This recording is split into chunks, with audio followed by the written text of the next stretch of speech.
Hey, welcome, jerks.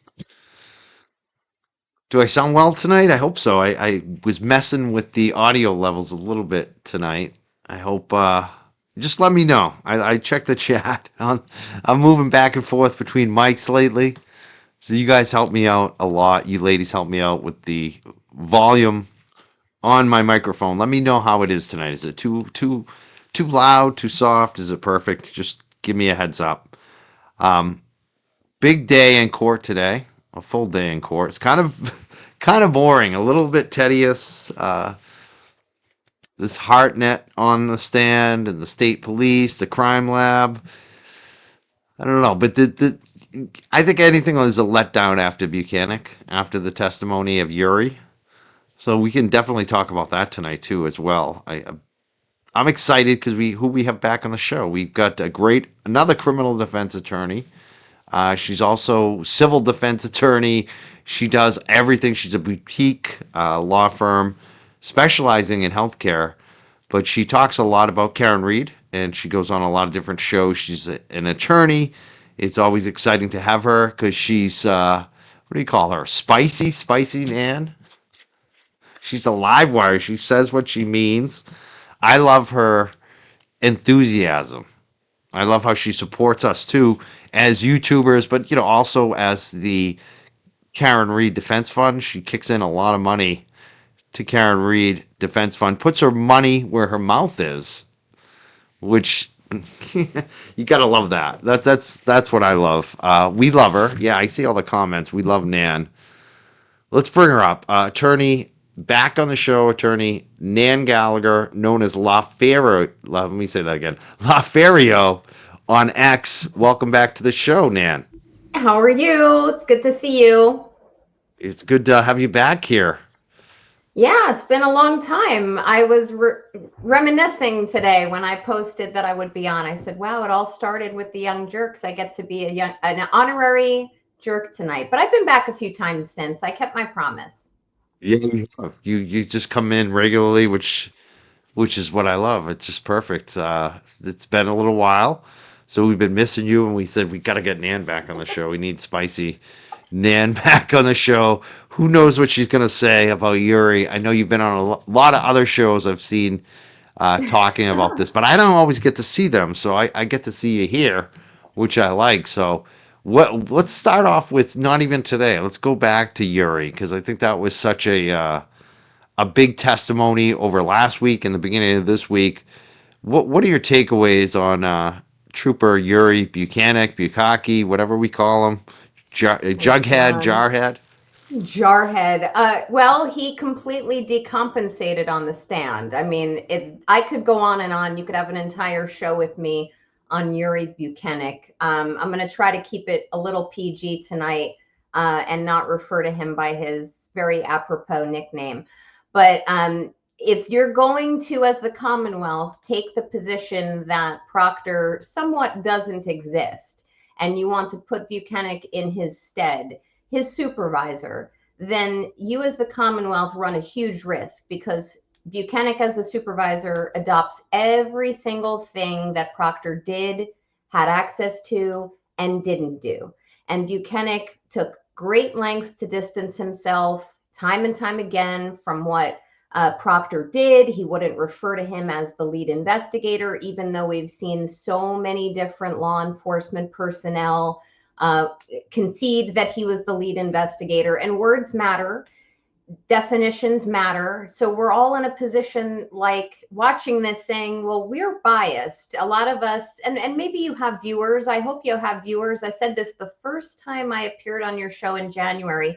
I'm sure there's people who would come to your channel and watch your streams and say, I haven't made my mind up. Let me listen. And I'm sure there's people who are watching and listening saying, well, I haven't made my mind up. Let's see what happens. But Buchanan, with a straight face, is trying to tell Alan Jackson and this jury that everything was done with integrity, the investigation and all of Proctor's conduct. And then in the same breath, he's conceding some of these very key missteps. So his credibility is shot, and that is probably the nicest way to say it. And I mean, we could go on and on, Mike, about the issues involving, Buchanan going down one road where he says, well, I would need a dictionary to define the word theory. I speak English as a third language. But at the same time, he had no problem reading those god awful text messages between Higgins and Karen. So if the jury is even comprised of just reasonable people with common sense who are inherently skeptical of law enforcement, or at least able to remain skeptical of law enforcement, Buchanan absolutely tanked. And I loved every minute of it. I mean, it provided such tweeting joy for me. And Hank Brennan, in going through, I watched again over the weekend, and in going through Alan Jackson's cross of Buchanan, if you notice, Brennan really didn't object very much because he can't. It's just he kind of laid him out for bear, and Buchanan gave AJ every single thing that we needed. And I really will say that he was the absolute nail in the coffin for me thus far. But there's so many others. I mean, I've been watching your streams and I've heard others, including Bettero and Carl, and others kind of talk about the testimony of McCabe and the testimony of Roberts and the other Gallagher, Paul Gallagher. Some of these witnesses, they try to just throw enough spaghetti on the wall to see what sticks, and nothing is sticking. And here we are, 15 days into trial, and we still don't know that an accident occurred. Not even how it occurred, but that an accident occurred. So, I mean, this is it's becoming fun for me, and I've gone out of my way to apologize to the Reed family for finding a little bit of joy in the fact that this is just absolute BS laid out by the Commonwealth. I don't want them to think that I'm making light of the seriousness of what Karen is going through in their family. But at the same time and time again, Hank is, strenuously trying to press some narrative that makes absolutely no sense. And I will say, to their credit, the Reeds seem to be taking it in stride on the few occasions I've communicated with them. To at times, even with it's like gallows humor, Yeah. if you're not crying and upset, you're hopefully finding some laughter to get you through, Yeah, and you know what's interesting? Not knowing them very well, and I think even those who just watch and see some of the interviews that have come out to the mainstream media, it exudes from them. Karen's comments after court some days where she'll say, come for me, or we'll see what's next. Her personality reminds me a lot of my own, and maybe that's part of why I gravitated towards this case early on, because I feel like, wow, she could be me. And I wouldn't, and I'm sure many of your viewers just wouldn't just sit back and let it happen to them. But there are many people who don't have the time, the resources, the guts, and frankly, the funds to fight this battle, which is why I do go out of my way when I can to either donate to the defense fund. I derivatively also donate to Aiden's defense fund. I donate to content creators whom I respect very much, to keep their messaging going and to inspire them, because it's a groundswell, Mike. It's really something where if enough people start talking about it and see the absolute hackorama, as Turtle Boy calls it, or the kangaroo court, as colloquially we might refer to it as, more and more people are seeing this. And you've seen it now with some of the law tubers who notoriously remain neutral. Now they're not so neutral, and I don't mean any disrespect to them, but there's people out there, whether they're law tubers or other content creators, who tend to stay a little more middle of the ground. And when they stay middle ground, and now they're kind of morphing into taking a position on, gosh, there seems to be some apparent bias here. And is there corruption? Was there a conspiracy? How did this happen? Why did that ruling happen? that's growing. And I think we can all agree there are more and more people who are just saying, something's not adding up. Even if they don't go as far as saying, okay, yeah, we feel it's a full conspiracy by the McAlberts and all of these people were involved in it. Because I have never felt that all of the people are involved in it. I think it's a small knit group. But, as I watch the trending here, and now we see a little bit more of a balanced approach in some mainstream media, that's music to my ears. Definitely, even the YouTubers too. Like you Yeah. talked about the law tubers, and it just seems like there's a lot of larger YouTubers that are covering it than the first trial. Like now it's like there's several large every night covering this. So even for us, it's like we're like, holy crap! How do we go on live when all these huge shows are covering the same thing?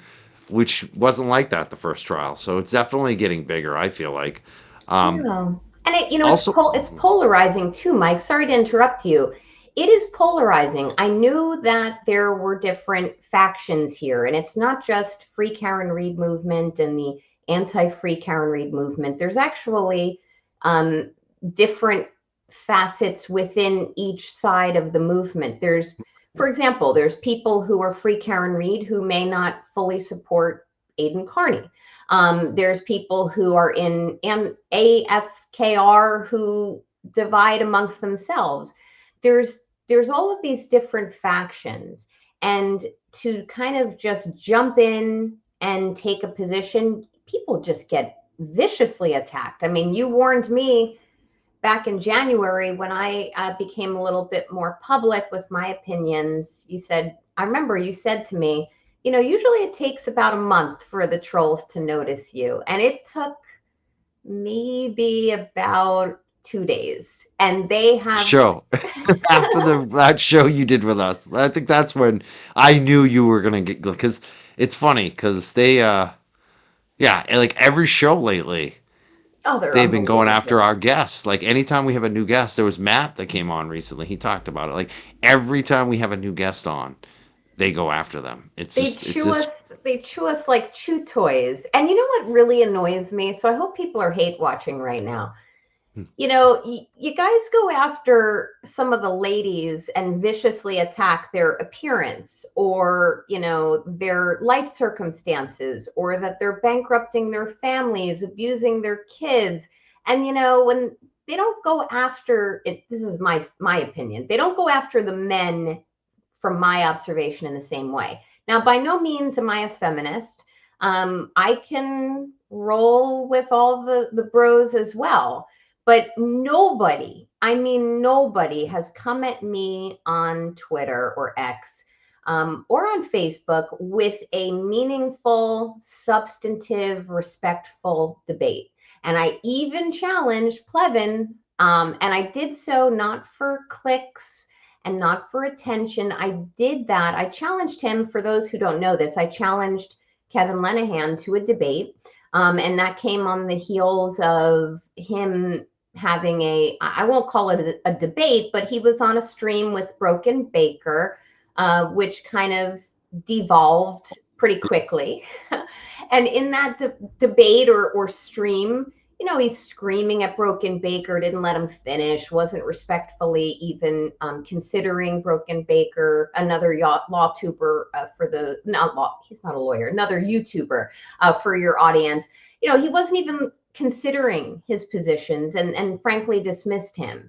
So I kind of just stepped in of my own volition and said, I'll debate you. And that, it's laughable because not only does Plevin go out of his way to respond to my tweets, ignoring the debate challenge, but he also, within like 24 hours of me throwing down saying, hey, let's do this, he cried. I'm using that word in cried a to cool. KP. He Cried to KP. did. I He gotta didn't. say something too, because you and I are in a club on this. I did Love it. actually the same thing that you did, and I tagged Kevin on Twitter. Like he was begging to come on my show for a long time, like a long friggin' time. And finally, he pissed me off so bad. I was like, okay, let's do it. Let's do it. Like, and I have the shit. I'm gonna take you down. And I tagged him, and he basically ignored it. And You're, everyone was liking it, comment. You know he sees that shit. Come on. And he oh says, yeah. "Oh, you didn't send it to my personal private Yes. email. You're a coward." And after the fact, because like there was a window, like a week or 10 days, and then he finally acknowledged it. And at that point, it was like, dude, I'm not having you on the show. Like I was stupid to even think about having you on the show. But like he basically chickened out with me, and then he chickened out with you, and he basically made it seem like that we were afraid of him. Like it was just so like so funny. It's It's just like it's the gaslighting. But yeah. you know what I really love about you, Mike? I love that when I usually it's when I wake up in the morning, or at least sometime before I go to work. I am always guaranteed to see you clapping back at a bunch of people on X for different things. And I love that. I gravitate towards that. A lot of people have told me ignore trolls and don't get involved in all the noise, which is a great paradigm. It's probably good words to live by. But at the same time, like, I do take a little pleasure in clapping back at these people. And if I see stupidity or I have receipts, I put them out there because there's no meaningful, substantive, truthful position that anti-free Karen readers can take on this. And it really the gaslighting, it's kind of scary that there's a populace out there who believe that it is acceptable to prosecute a United States citizen, a citizen of the Commonwealth of Massachusetts, on such shoddy evidence. And we saw it today, which I'm sure we'll be talking about this evening. But I really do love that you kind of have a similar mentality to me on that. And maybe I learned it from you. You know, Twitter's like the right place to do it a lot of times. Sometimes the question I have for myself is whether I do it on the show. Honestly, like on Twitter, I feel like that's the place for it. Like, I think so so. like when we do it on the show, it's more like comedy and have a Yeah. laugh at them and just kind of like like we just kind of did like and maybe poke. Like Kevin's always fun to poke at, in my opinion. Like he's just so easy. He's just out of all of them, like he's the one I least like dislike. You know what I mean? Like Yeah. I don't hate any of them, honestly. Even KP, who I got a bone to pick with her. I don't like her. Like, but like Kevin, he's just so obnoxious and his shit like that he says, it's just so funny. And he just comes at me. Like I love how I blocked him a bunch, then I let him back. Like he'll come at me. Like he'll be like, "Oh, I got the video of where you rolled over for Turtle Boy and you got afraid." It's like, and he tries to gaslight me because he knows what happened is that KP used Tully to basically threaten me, and Kevin was talking to me the whole time through his boy, his friend, Yep. and he knows exactly what went down during that period of time. So when he comes at me like that, it's funny to me because it's like, Kevin, we both know what happened there. We both know. You can pretend with your crew that I'm afraid of Turtle Boy, but Turtle Boy was cool as F with me. Yeah. And Turtle Boy did kind of criticize me, like in one little blog.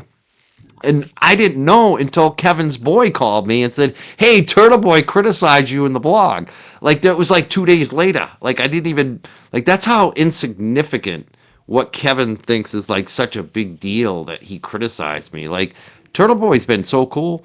Like none of and people were mad at me. People were kind of disappointed at me when I went through that period of time. And it was like your grandmother being disappointed in you. That's what it felt like. It wasn't I'm like sure. we're gonna ruin your life or no. It was just like, oh, Mike, just take a break. Like that's all it was. Like no one. There was one dude who got mad at me, and that dude's in jail right now. The pizza guy. Like that was it. That was the one guy who got mad at me. Like nobody else got mad, and even he. Like the next day was like, "Oh, Mike, you're cool." Like even the crazy pizza guy who sent pizzas to everybody, nobody got mad at me. That's the thing about the difference between myself and Kevin is I can disagree with people, and most people won't get mad at me, Kev, because I'm not a dick. I'm not a dickhead. Even your anti-Karen Reed people that you're friends with, out of all of the people on our side, they like me the most, Kev, because I'm not a dick. And you deep down, Kevin, you know it too, Kev. And that's why Kevin comes at me. So See, but that's the truth. Mike, that's the one difference I think between you and me because I can be a dick. I can be a I dick, can be too. I but have a I dick love it. side. Yeah, but in the end, like people know that I'm not a scumbag. Like you know what I mean? You too. You're a good person. That's why I think a lot of people come at you too is cuz you're successful. You're an attorney, you're pretty, you say things that other people won't say, you're strong. So they're going to come at you, but I feel like in the end, like they would love to have you on their side. Same with Wouldn't me. Like Kevin, that's the thing about Kevin and them and KP. They so wanted me on their side. They were like, "Oh, please, Mike, please come on our side." That's what it is for you. They want you to be anti Karen Reed. In the end, that's the truth of it. And nobody on Free Karen Reed wants Kevin on our side. I mean, that's and same with Grant and same with KP. All three of them, we don't want them. I always say that. People are like, oh, maybe Grant. No, we don't want them. The best thing for Karen Reed is to have Grant being against her. I know that as a fact. Oh, I And agree. that's the real difference here. I agree. And I will say, and I've said this to many people whom I've crossed paths with since I became a little more public. Um, those who have shown me support and grace, and the content creators also who have shown me support and have had my back and grace, I am so appreciative to you all. It gives me strength. It makes me feel like the little piece that I do, which is not for YouTube fame, it's not for grifting. I'm like the world's okayest inverted grifter. Someone's going to have to explain how I'm a grifter, but it gives me strength to know that there's people supporting me. And there are a small subset of them on Twitter who are like, they're literally like knights in shining armor who, if they see me get caught in the crosshairs on important points that I'm trying to make, they viciously fight for me, and I like that a lot. And I tell them, I say thank you for supporting me.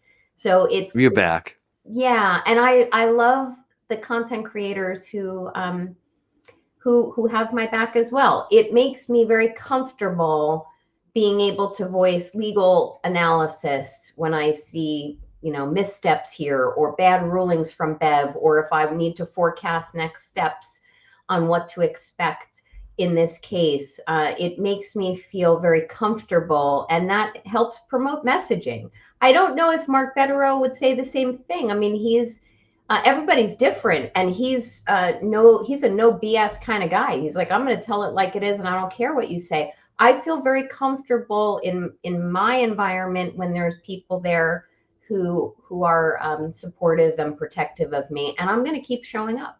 So it's always great to come visit you, be a young jerk for the night, and we'll have some laughs talking about this absolute debacle going on in the court. It's unbelievable. I mean, today especially, even though a lot of people thought today was boring, it Yeah, was boring. it was boring. Before we get there, I still want to talk more about Bukaki. One of the things that got me about Bukaki in those text messages is his insistence at the end that Karen was the one who was showing interest in Higgins because she texted Higgins first, but I don't think he noted who texted last. I mean, what do you think Yeah, tells more about the interest, the person who texted first or the person who texted last? it's the person who texted last, and not only that, but unlike you, I am a female who texts people and has text messages with the opposite sex. And as a female, I will tell you, not only does Higgins have absolutely no game, and he's just a big baby who overanalyzes a quote relationship, a text relationship, whatever you want to call it, a tete-a-tete with Karen. I mean, he completely mishandled that. So that is why I made a donation to the defense fund the other day, and I kind of threw in some snark, which I've heard Karen took in stride. But I said, here's a donation for Higgy to get to buy some better game or something like that. But also in terms of who texted last, I mean, who the hell would not respond to a text message that says John's dead? And I'll have comments on that, but also the text before it, the well, that which did come from I was Higgins. talking about is the last. I forgot that she had texted him after. Yeah, that was the one. I was thinking I'm well. Yeah, that was. It's funny. I forgot she had texted him after the fact, and he But never both, responded. That's interesting. but the last one and the penultimate ones are so important in terms of who didn't respond. Because if you look at the well, for that was in the waterfall, that was contemporaneous with when things were going down with the peacocking, as you guys, I'm getting my Massachusetts accent, the peacocking going on, and the grab assing, and all of that was uncovered and really delved into, that went on in that waterfall video. And I do want to give a special shout out to many people who noticed it and analyzed it, but specifically also to Microdots and JFK and James Jackson, who really brought some specific focused attention to that. But the well and the timing of it was so significant. And I loved the way that Alan Jackson was getting into that with Buchanan the other day, who, as Buchanan, he's the supervisor of Proctor, but by virtue of that, he had to answer questions about these text messages. And then, so that text message, very significant. Karen never wrote back. She ignored him, and shame on you, Judge Bev, for not letting that really get delved into more than you did during court. But then the last text, the one from Karen to Higgy, where she says John's dead. Now, I don't remember the specific timestamp, but obviously we can deduce it was after John had passed away. And that was sent, but the timing of when it was sent would have been, by my deduction, after the McAlberts and Higgins all started commiserating and putting a story together and getting stories and narratives straight. So it is very telling from an investigative standpoint that he didn't respond to that, because the natural, reasonable conclusion is that he knew at the time he received that text, whatever time it is, that Karen, was going to be the scapegoat, or was allegedly the person who struck John. Either way, and I know she didn't hit him, but either way, it looks bad, because she is entitled to be presumed innocent until proven guilty. And any human being should have written back and said, I'm devastated, or I'm so sorry to hear that. But nothing. That tells me everything I need to know about Higgins.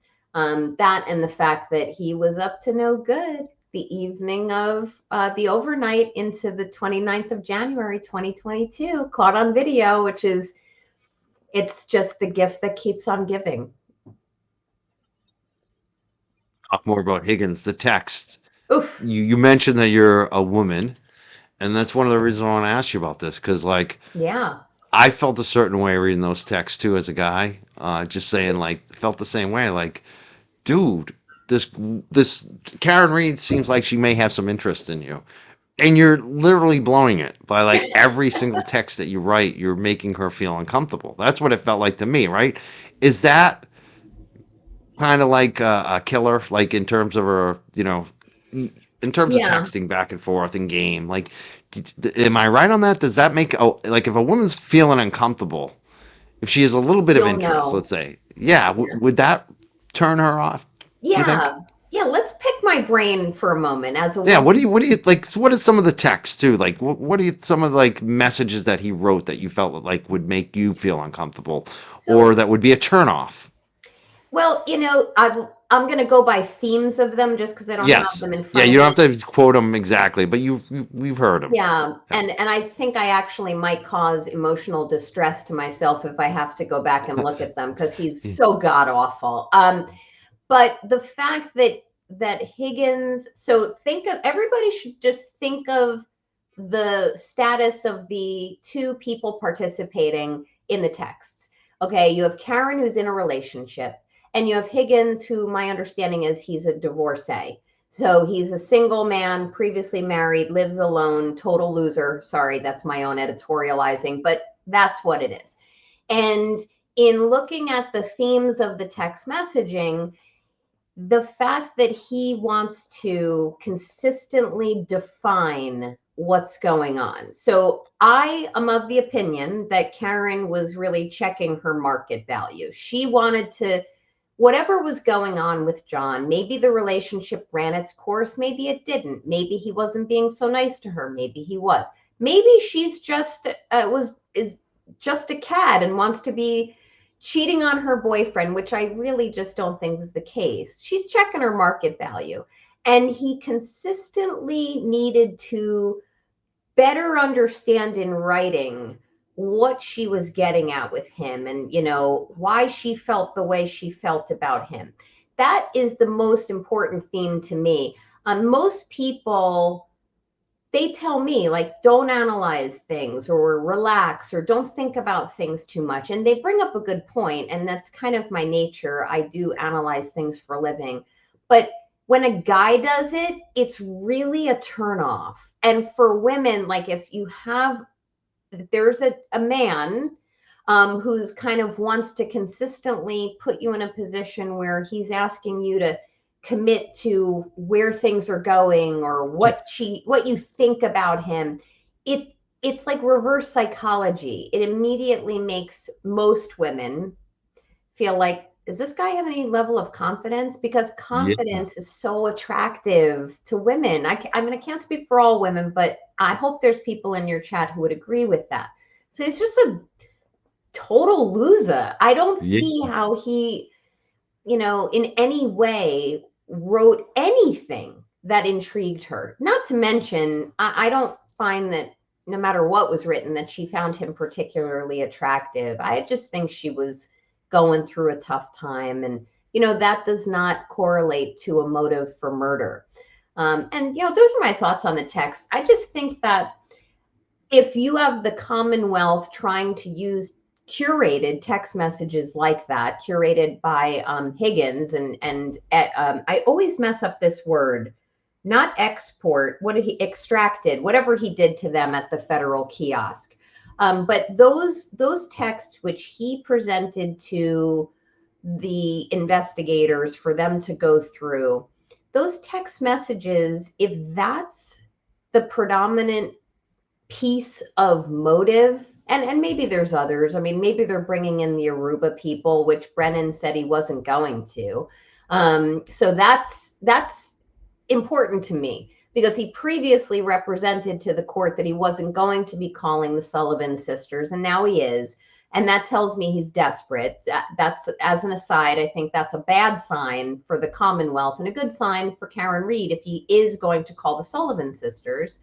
But when you have text messages like this, that you have the Commonwealth trying to say, see, she was cheating on him, or she was engaging in flirtatious text messages with someone else, and that somehow equates to a motive plus a dwindling relationship that they had. It's flimsy at best. It is very flimsy. Yeah. I going back to the Higgins lack of game. Yeah. Like, to me, it screams controlling too. Like, he's trying to, like, when you're in that stage, let's pretend this was going to be like a relationship. Like, if they, like, it never got to that stage, but you know what I'm saying? Like, they're kind of feeling each other out. Like, when you're in that kind of, I don't know, like first date level type stuff, like, you're killing the romance by trying to define it. Like, that's like in life, even just with friendships, never mind romantic stuff. Like, you just kind of have to be open to things like that. Like you said, that's confidence. That shows true confidence when you're open. And it's not even like about the confidence part of it. It's like you shut yourself off when you try to define every single relationship and text that someone sends you.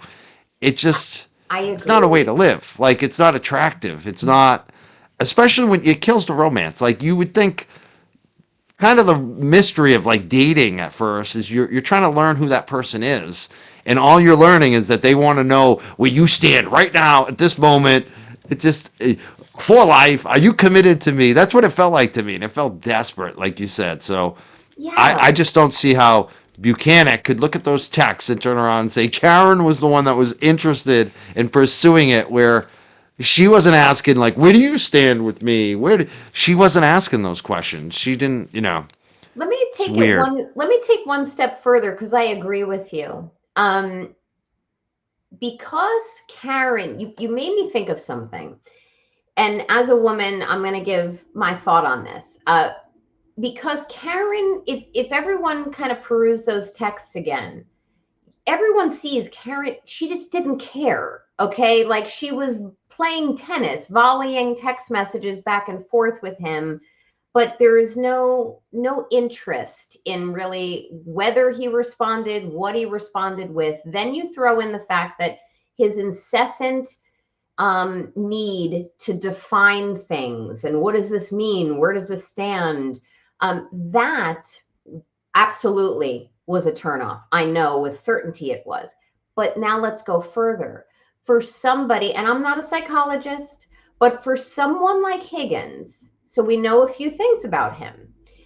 Higgins wants to define things. He thinks she's hot. He thinks that she's, a smoke. He thinks she's amazing. He clearly does not possess a moral compass and was happy to engage in whatever written dalliance he engaged in with her.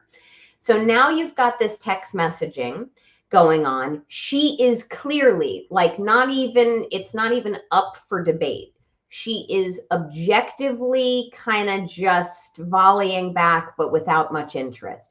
That probably put him in a tizzy. It frustrated him. He wasn't feeling the emotional enrapture that he needed. Now, I know I sound like a psychologist now, but this is I read people for a living, and I would make this argument to a jury if I needed to. So he's not getting the reciprocation that he wants to put into this relationship from her. What happens? He probably, and now I'm speculating, he probably confided in someone at work. I believe he testified to that. He told someone at work that he had been communicating with her. He also probably told Brian Higgins. And, at a minimum, he probably told Brian Higgins on their very long trip to New York that day, if not earlier, when they went down there for a funeral. And as the day went on, the frustration grew. Brian Albert is now in the know. Now he knows what's going on, and he probably knew before this. Then you get to the waterfall, and Karen is clearly ignoring Higgins, and Karen is not responding to the well text or even acknowledging his very, very large being at the waterfall. And he's been incessantly drinking, so alcohol, nothing really ends well with that much alcohol and consumed over such a long period of time. And then you get the peacocking, and you get the grab assing, and you get the Chris Alberts or whomever grabbing arms and, oh, you coming here type of text messages. It all fits together. It's like a jigsaw puzzle to me, which is why I fell in love with this case early on. And I didn't even know the existence of some of these pieces back in 2023 when I really sunk my teeth into it. So I have a strong sneaking suspicion that while I don't believe that any of the alleged third-party culprits intended to kill John O'Keefe, that's my personal opinion, I think that there were heated emotions. Something went awry. It was likely involving some dispute over the girl, and that girl being Karen Reed, and then the cover up and the lengths to which were taken to cover it up by not only the active participants and then subsequently some law enforcement personnel.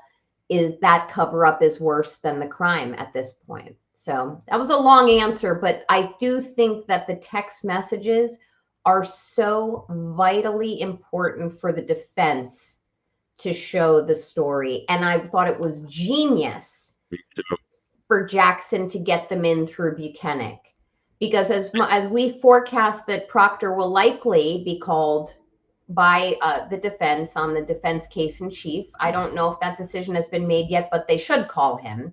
But they don't need Proctor to get those texts in. And then when you talk about Higgins, I'm assuming they're going to call Higgins on the defense case in chief, but they don't need Higgins necessarily to get those texts in, because if you have Higgins read all of those texts or ask him questions about the text, he's going to be defensive and editorialize his answers and give very canned, overly prepped answers to questions defending those text messages. So having Buchanan in his perfectly worded English, which did not need a Merriam-Webster's dictionary to go through, having him read them, it was gold. And I should have popped some popcorn for it.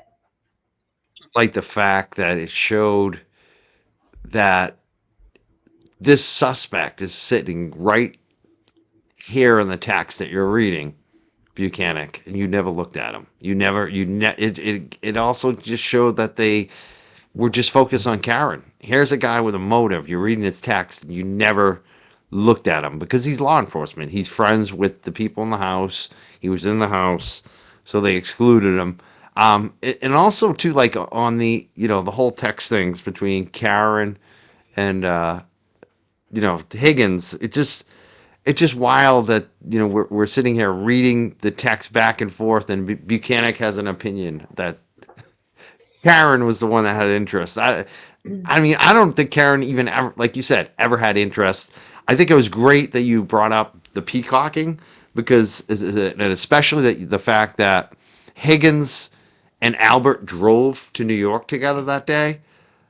Because when they were peacocking, you think about it, Brian Albert was probably getting Higgins all fired up and saying, let's see, this is how you're going to do it. Show us how you're going to take down John, right? I mean, it's almost like, you know what I mean? Like, it almost adds more, I wonder if they shouldn't bring that up. Like, especially if they have Brian Albert on the stand and say, Brian, did Higgins tell you about Karen? Oh, Was that why you were shadowboxing him? Wrestling with him, peacocking with him because you were trying to get him all fired up to go after John? Is that what was going on after he told you? I wonder if that will come up. Do you think that should come up? Do you think the prosecution should kind of bring that theory up? Or is that kind of risky because they don't know what they're going to say? Well, I mean, the old adage, don't ask a question you don't know the answer to. But sometimes, and I think your audience and new viewers would agree with this, the defense just is going to ask questions even though they probably might not get an answer that they want, or if the judge sustains an objection and they don't even get an answer to a question. Sometimes it's better just to ask a question and let it sink into a juror's head. I have a strong sneaking suspicion that if they ask those questions to Brian Albert or to Brian Higgins, they're not going to get like gold. They're just going to, they're going to deny everything. Oh, no, we didn't talk about this. And no, we talked about the Red Sox, and we talked about the Patriots and the Celtics. We didn't talk about the fact that Brian Higgins is a complete cuck and was going after Karen and, pretended to be somewhat cordial or collegial to John O'Keefe. They're never going to admit that, but plant the seed in the jury's head. I mean, the text messages do that as well. And let a jury decide. That video, that waterfall video, is very, very telling. So sometimes you're just not going to get the witness to admit the things that you want them to, but the other substantive evidence that's really impartial, the video, the text messages, the fact that you've got Higgins doing all the bad things, like getting rid of a phone right in the wake of a protective order / order to procure his phone came down. Then suddenly he's getting rid of the phone, destroying it, and then getting rid of it on a military base. You've got him curating text messages of his own volition as a courtesy, using his best friend I think his name is Matt Kelch at the kiosk, Yes. right? At the Canton PD. You've got now this additional video. And by video, I mean kind of multiple video images of what sure appears to be Higgins skulking around the CPD property, doing things that he didn't admit to doing previously, like being on the phone or actually moving cars. So we as lawyers, we use terms like totality of the circumstances. When you look at the totality of the circumstances, all those things that I just talked about, and there are many more, they all collectively, when considered, and you lay them on top of each other, almost like transparency slides. Once you lay them on top of each other, you'd start to see this picture of reasonable doubt. He should have been looked at. And that's what, in my opinion, and I don't think I'm alone, I think law tubers agree with me. In my opinion, it's because of this failure at a minimum to explore Brian Higgins as a potential culprit from ground zero, from the moment of impact onward. Once the investigation opened, that was a serious police misstep. He should have been explored. Even when, I mean, even if it wasn't from the moment the police were called, even when it got to the point where Higgins handed over these text messages and someone like Buchanan is looking at them, and he says with a straight face to AJ the other day, no, I didn't think there was anything there. Well, sir, Mr. Buchanan, you're a complete idiot, because that is enough. So Buchanan made himself look like a bad sergeant, a bad investigator. Yeah. And you would exclude, any investigator is going to exclude suspects as soon as you can, and you're going to dive in. You're going to dive in. He should have dove into that. And he mentioned on his somewhere in his incessant testimony, he said the two key words, it's really three, but the two key words that a lot of law enforcement will say when they are being interviewed or giving testimony, which is trust but verify. We trust but verify. Well, what did you do with those text messages? Did you trust them? Did you verify them? Did you look into it at all? Did you explore anything? Did they interview Brian Albert about it? Correct. Like, that's who I would have gone for too. I would have gone to Karen. I would have gone to, you know what I mean? Like, you go to everybody that you can think of and find out, like, what's Higgins really, Yeah, like I'd like to see in the closing. I know everyone talks about how maybe I say we in terms of Team Reed, but maybe Team Reed doesn't focus so much on the third party culprit angle in this case or in closing. Okay, maybe that's not where all of the eggs should be put in the basket. But Mike, reasonable doubt is, and there has been so much. I mean, I know you with your guests, and you and I have talked a little bit about it too. Like, there is reasonable doubt that is revealing itself like taillight pieces as each new witness comes along. But beyond that, in the closing, I would even encourage Team Reed's defense lawyers to really spend a little time on trusting but verifying. What did you do with this information? And even stupid things like talk to Matt Kelch. There's another one, right? Did they ask Matt Kelch, like, what did Higgins tell you about his relationship with Karen? There's so many things they could have done. I guarantee you they didn't do any of them, right? Yeah, and that's correct. And that's why when and I thought it was also genius the other day when AJ was going through how many days it took to interview certain witnesses. Yes. And it was like 500 something days. Crazy. What? So the failure to interview people who had key critical involvement and knowledge earlier, meaning contemporaneously with this investigation, and not even just when Aiden broke attention on this case, broke the story and cracked it wide open. But many of these people were interviewed well after that, and we all can agree memories fade. I mean, it's not just common sense that that's the case. There are many studies on that. Some of these people should have been absolutely interviewed earlier. They were intentionally ignored. Some of them should have been interviewed from moment one, like Lucky Lawfren or Lochran. I don't know how to pronounce his last name properly, but he was there. He passed by that property. He saw or did not see vehicles there or not there.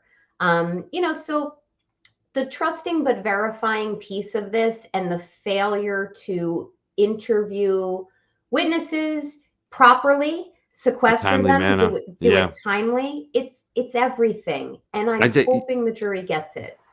you said memories fade. Mm. They do, and I think that they also, in a lot of situations, especially here in the Karen Reed, they also get influenced.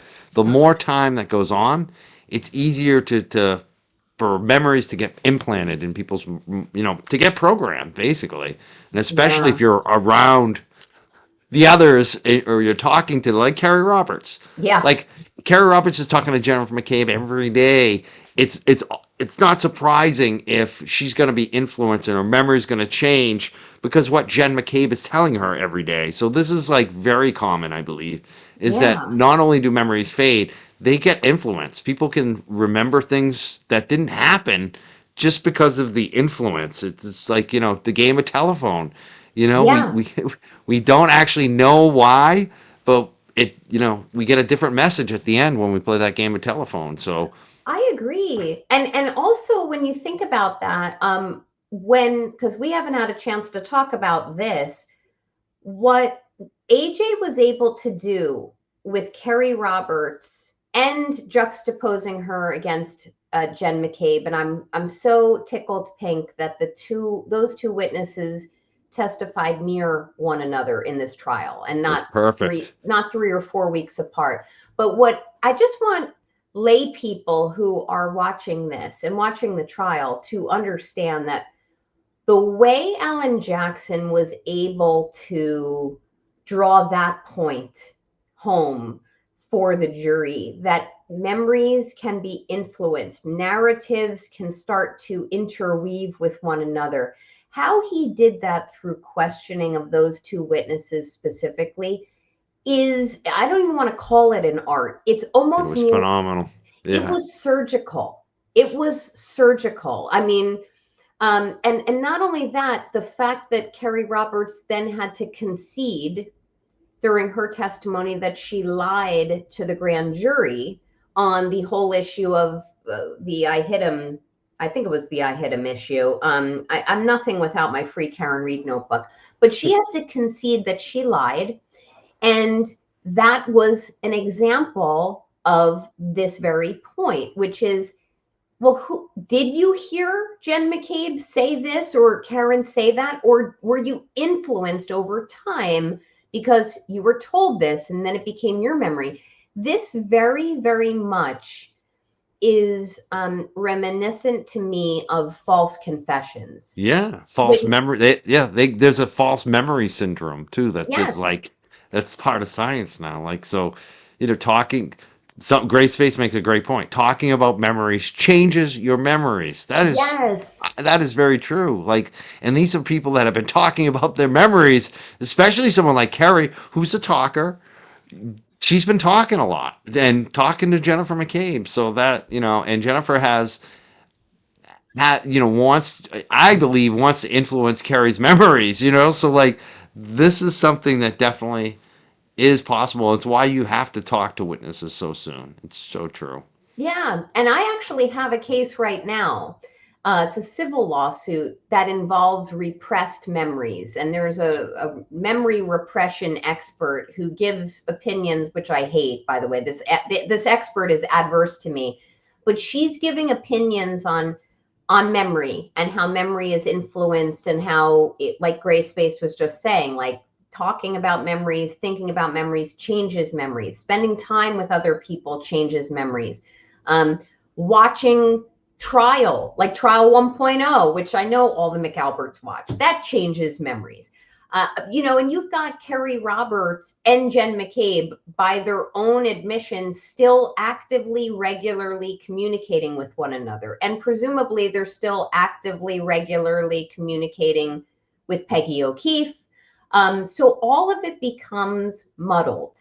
And it's really hard to parse out what actually did happen. So when I say AJ was surgical, I mean, he was neurosurgical. He went in there and just picked out the key points. And I'm very confident in his closing that he'll be able to, I'm assuming he's making the closing, but that he'll be able to really recapitulate those on a very simple level to the jury. Because when you add all of this up under the totality of circumstances, you have overwhelming reasonable doubt as far as I'm concerned.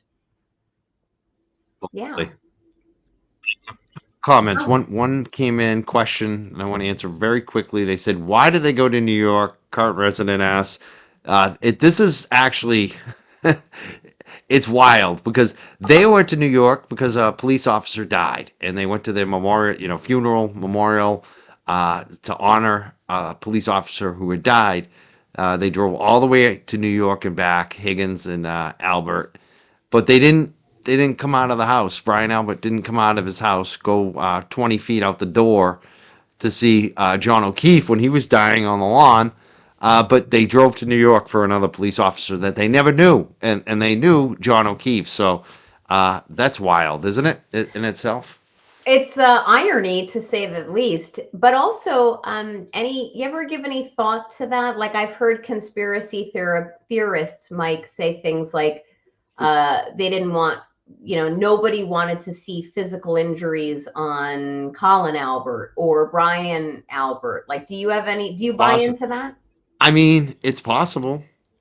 Yeah, I don't know. I mean, it's definitely possible. Like, that's, it could be a number of reasons they didn't want to come out of the house, but I just think it's interesting that they claimed the dog and they never heard. That's what I always hang on. Like, I don't even go to the other possibilities that I need to think about because I don't know. It could be a number of things, but the thing I hang on is that they didn't come out of the house and they claim they never heard, which to me doesn't make any sense when you have a German Shepherd in the house. I'm not buying it. I'm not buying they didn't hear anything going on outside that house that morning.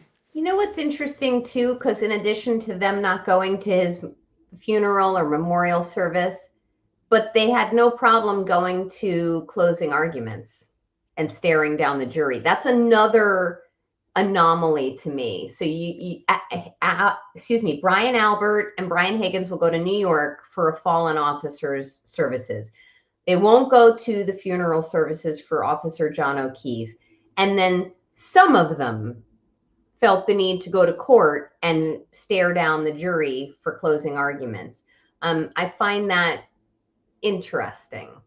So I did hear that. I just want to make sure we get the facts right. From what I heard, that Brian Albert did go to, I heard like a wake or something like that, very early, like the first one there.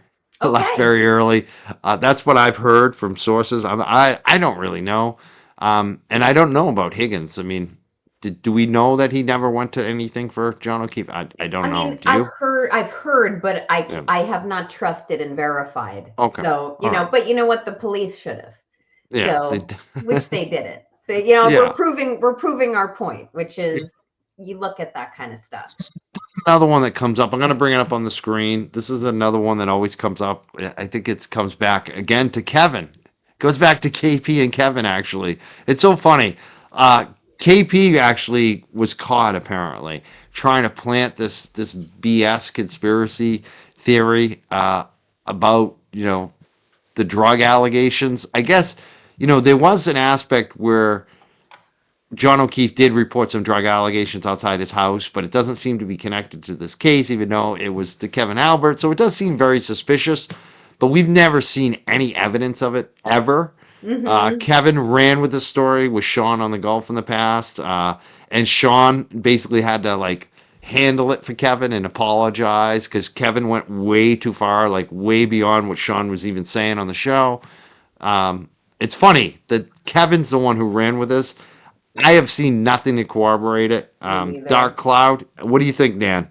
I haven't seen anything to corroborate it, but I always admit to audiences that like I do not go deep into the channels of X. Like there are people like Olivia Nile and or Lambo and others who really get deeply ingrained in some of the minutia.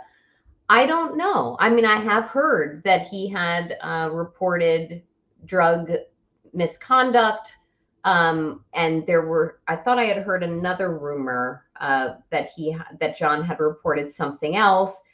I find that He to definitely be, he definitely did report drug activity, but it wasn't any of the Alberts as far as we know. It was another guy. yeah, He definitely did. That's been documented. That has came out through it? the Canton Police, through Chief Rafferty. But and he did. It's weird because he did talk. The officer who we talked to was Kevin Albert about it, but I don't think it's connected. I've seen nothing to back it up. I think if there was any real substance to it, Turtle Boy would have been all over it. Karen would have Yeah. been pushing it more too. I think at first there was some suspicious from those quarters, but in the end, there's been like nothing really to back it up beyond that. John made an complaint about some drug dealing in front of his house, but it seems like it wasn't connected to the Alberts. Okay. I mean, that's fair enough. I'm always a proponent of what sounds the most reasonable. And the most reasonable is, in my mind, the unrequited love. That's Unrequited it. love is a major motivator. When you have feelings for someone, whether they're reasonable or not, and you feel like you're out there on that limb, and I'm referring to Brian Higgins being out there on that limb, so the limb's going to break. I think we can all agree. Him sitting on a limb is going to break the limb. But if he's sitting out on the limb and he is getting the Heisman from Ms. Karen Reed with his lack of game, and he gets all fired up and he probably gets agitated by Brian Albert on the long ride to New York, and throw in a bunch of alcohol, throw in some peacocking and stupid grab assing. And I think this was as simple as they wanted to rough each other up, in terms of not John O'Keefe wanting to rough him up, but I think Higgins wanted to rough up John O'Keefe, or there was going to be some type of throwdown. Something went awry. I do feel, my personal opinion is, Colin Albert is somehow involved in this story. I don't love that Judge Bev is going out of her way to protect him. I think her ruling on excluding him as a third party culprit was an error. I think it was reversible error. I also think, as far as Colin is concerned, that Judge Bev's commentary in her ruling excluding him from the third party culprit defense, where she said, the evidence against him was scant at best, or she made some editorializing that she didn't think there was Yeah. anything really, and that any other evidence that existed as to the other two was minimal. She shouldn't be doing that. She is No not editorial. yeah, she's not a Yeah. finder of fact. She's a finder of law. She tries the legal issues. She calls balls and strikes. But, I don't know where Colin Albert falls into the story, but I definitely think the two Bryans are at the prominent forefront. And, when you've got the butt dials, the late night activity at the CPD, which, thank God there's that video, because that really does help put some pieces together and raise some more questions. I think that's the more likely scenario for what happened, as opposed to reporting drug allegations or anything Me of the too. like. Me Yeah. too. I think this was personal beef that just got out of control, and being jealous about a girl definitely could be it. John might even known about it. Who knows, right? Yeah. Comment came in from Jim's Honesty, says, "Love Dan's son, who videoed her about the case." That Did you see video was that? so cute in the convertible. Like that was so funny. You got the hat on. I think you're driving the convertible with a hat on. I'm like, I'd be worried the hat is coming off because I got I you got a got big noggin. They sit real tight on me. But this perfect. that was, and I don't care what the trolls say. I did not choreograph that. I don't abuse my kids. My Oh, son's my son's 10, got a cell phone for his birthday, and was of the mindset that he wants to be like a man on the street doing interviews. He Good loves at it. That was a good video. Like I was like shocked. I was like, wow, he did that himself. Like I he realized loves it you, at by the the end. way, Mike.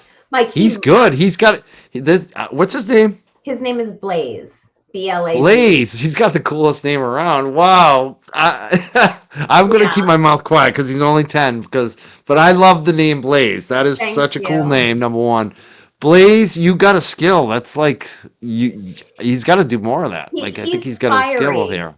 He's Yeah. fiery like his mom, but Blaze is he loves you, Mike, by the way. He loves Oh. your interviews. He loves watching YouTube, all different types of YouTube videos, mostly video game ones, but he loves YouTubers who interview people, and he's very Oh, very cool. interested in interviewing people. And there was he interviewed someone else in our family a couple of days ago after his birthday, and ultimately, I was driving home, and he filmed me. But that's That's me on. awesome. That I gotta say to Blaze because that's how I started Blaze. It wasn't actually a camera back then. It was like one of those Sony cameras. Yeah, But I used to just put my camera in people's faces and interview them, people in my life around me, you know? So I think like keep doing that. I That's sent amazing. it. He's 10 years old. I can't He's 10. he's already recorded, produced a video that has I don't know how many thousands of views, but that video went like viral. So Blaze, like keep doing it. Like that was amazing. He's a good guy, and I sent it to the Reeds. They thought it was funny, but they have a good sense of humor, and also it's good to help inspire, in my opinion, inspire young kids to take an interest in all different things, but especially, and maybe I'm a little biased because I'm a lawyer, but inspire them to take an interest in just justice and their government and their rights. And that's the angle that both of my kids, I have a 10-year-old and a 12-year-old, they both are very bothered by the Karen Reed case because everyone is raised to just trust the police. And I am a big supporter of police. I am not a supporter of corrupt police. And there are unfortunately bad actors out there. So my kids feel really passionately about it. And my son, yeah, he put that together. And I thought twice about posting it. And the trolls like shredded me. But the overwhelming support came out for it. And yeah, that's me driving on like a typical Saturday afternoon. So yeah, it was fun. Jeez, Blaze, you got skills. I'm very impressed. 10 years old. I'll let him know. He's coming for my job. I know, like in I don't know. By the time he's like 17, he's gonna have a YouTube channel. I guarantee you going or something. He keeps I don't asking. know when, but we won't put a time limit on it. But he's coming for us. Katie Rusin, 49.99. She said, "Thank you so much, Katie." She says, "More people should be like you two, regardless of how you feel. Some respect for others. I love you have an opinion and stand up. That you have an opinion, stand up for what you believe. But yeah, free Karen Reed. Thanks, Thank you. Katie. Yeah, thank you, Yeah, Katie. that's so sweet. Yeah, I mean, I try to respect others too, but if you don't respect me, I'm coming for you. Not you, Katie. Kevin. Tina T said 13.99 Canadian. She said, if Kerry Roberts testified that only one small piece of Karen's taillight was missing, how is it possible that they found several pieces of broken taillight on the lawn? In my opinion, they were planted. I don't think you're alone, Tina. I mean, the order in which these taillight pieces were discovered, that has nothing to do with the weather and the subsiding snow and the revealing itself, is unbelievable. And in fact, there's, from what I gathered from listening to Joe Flipperhead, who he popped onto a stream earlier today, and he was talking about the fact that there's, I'm going to get this wrong, so Joe Flipperhead, show grace if you're watching this, but there's photographic evidence of the front of 34 Fairview, where in one picture there's taillight pieces, and in a different picture taken around the same time there's not. I think I got what he was trying to say properly. I was also working when I was listening to him. And he also puts so much effort into really analyzing this case and down to the minute detail, just like Olivia Lambeau does. But ultimately, it's the taillight pieces. They all appear after Proctor got his grubby little paws on this.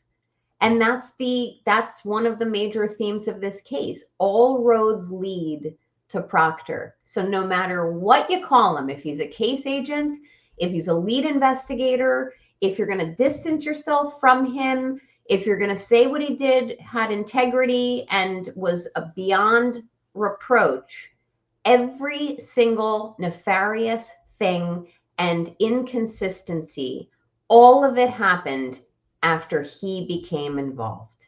And that, my friends, is reasonable doubt. Sarah and Shock and Horror, Jen O, Scott McGinnis. I've seen a few of them in the chat tonight. Wow. Stephanie just posted Blaze's video in the chat, the video that he recorded. So you can definitely check that out there as well. Thank you, Stephanie, for posting that up.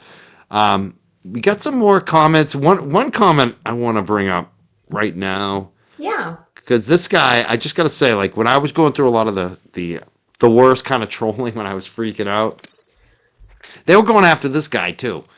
And the way he handled it, even like, me looking back after the fact, I just realized, like, I got to be more like him. I'm going to be more like this guy, Richie, Microdots, because he was getting Mike. the same shit. It was both of us who were getting attacked at the same time back, I don't know, like 16 months ago. And he says, F the trolls, Nan. And that's the way he's always been. And it's just the best way to be. Just F the trolls. By the way, I had a chance to meet Richie, and I know I have a picture of you and you and me together, and I'm so proud of it, but I'm not posting it just for you. Not posting it, but I want it someday. He doesn't want the picture posted. Why? No, I just said, that's not true. He didn't say don't post it, but I said, are you okay if I did post it? And he said, nah, maybe not. But I'm just letting you know, you were one of, like, it was like meeting a celebrity to me. He's the nicest guy too. I love Richie. Richie does such good work. Microdots. Congrats to Richie too. Like Microdots. If you aren't following them, Microdots clips and Microdots. He's got two different channels. But one of his videos, the latest video, was like 250,000 views or some shit. It was like, he's killing it. So if you haven't subscribed, definitely follow him. Check him out. He deserves it. Thank you so much, Richie. He's unbelievable. And it's just so, he's nothing like, and I knew the British voice. The British voice? I knew that wasn't him, right? But he is so not that British voice guy in the videos. He's real. He's just a real guy. And I really gravitate towards that. You are so tremendously talented. So talented. Anytime I'm at a party and if Richie's there, I feel good. I like Rich. He's such a good guy. Microdots. Question for Amor Avalesi. Why do you think they spread it out over days? Ooh, that's a great question. And Amor Avalesi, I see you all over the chats on the streams. I love your handle. So here's what I think. And again, not trying to be a psychologist, but I think it's a combination of two or three things. One, weather was subsiding up there. So maybe there was some strategy to have taillight pieces planted over a period of time that would naturally maybe correlate to revealing themselves. That's one possibility. Two is people tend to get, I've said this before on streams recently, people tend to get more grandiose when they're telling lies. So when you have the plan was hatched, whatever the plan ultimately was, and we'll never know specifically what they fully wanted to execute as the plan, but as it fell into place, and I think there was some factors that were even beyond their control that fell into place to make the story what it is. But as it developed and in the days thereafter, I think people said, you know what, sprinkle some more in there. It's kind of like when you're making soup and you're like, needs more salt, needs more basil, and then all of a sudden you ruin the soup. So I think they ruined the soup by throwing more things in there and then having blind Berkowitz ride by on a rainy day and spot yet like another huge piece of taillight in the street. Bullshit. So I think this grandiosity kind of added to that story. Amora Valesi, I think that's also what added to it. I see what Microdots is saying here too. Breaking it up was difficult. That sure sounds true as well. I've watched a lot of these videos on how to break up the polycarbonate pieces, and it's difficult. And I think one other reason is they just didn't want to possess it. So if they didn't dump it all at once, but still had any pieces of it in their possession, they got to get rid of it somehow. But I think most of it is just to ensure a conviction. So, you know, as many pieces as you can put there, maybe you're going to ensure a conviction. Ultimately, they spoiled the soup. It's incredulous that many pieces of taillight would be spread out. And I just want to mention one other thing, Mike, which is the fact that you had Buchanan and the other Gallagher, Paul Gallagher, there may have been another officer talking about the lack of specificity in how these taillight pieces were located, and the lack of a grid search, and the lack of proper photographic evidence and documentary evidence of where these taillight pieces were. That location or the absence of locating where these taillight pieces were 150% hinders any accident reconstruction. So while I haven't seen Judd Welcher's report, and I haven't ever seen Joseph Paul's report, I did witness his awful testimony. There's no way for a successful, ironclad, objective accident reconstruction to be fully performed effectively if you're the Commonwealth and have the burden of proof beyond a reasonable doubt without pinpoint locations for these taillight pieces.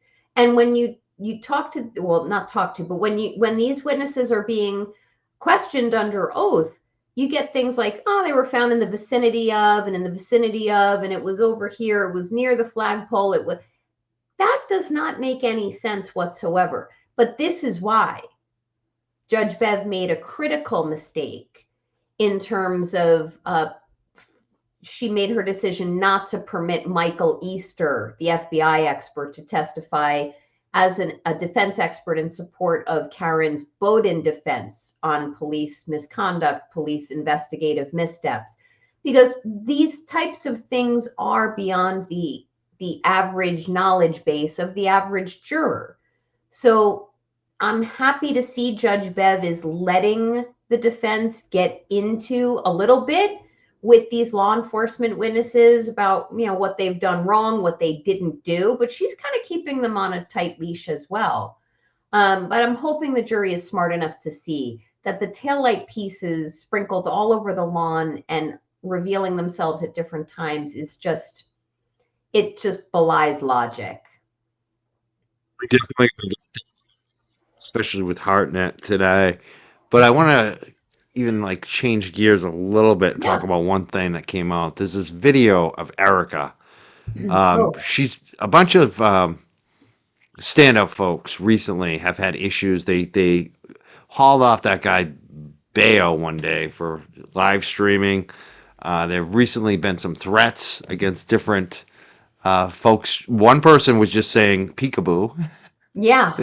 They were threatening to arrest and, you know, come after her. I think they actually dropped it against her.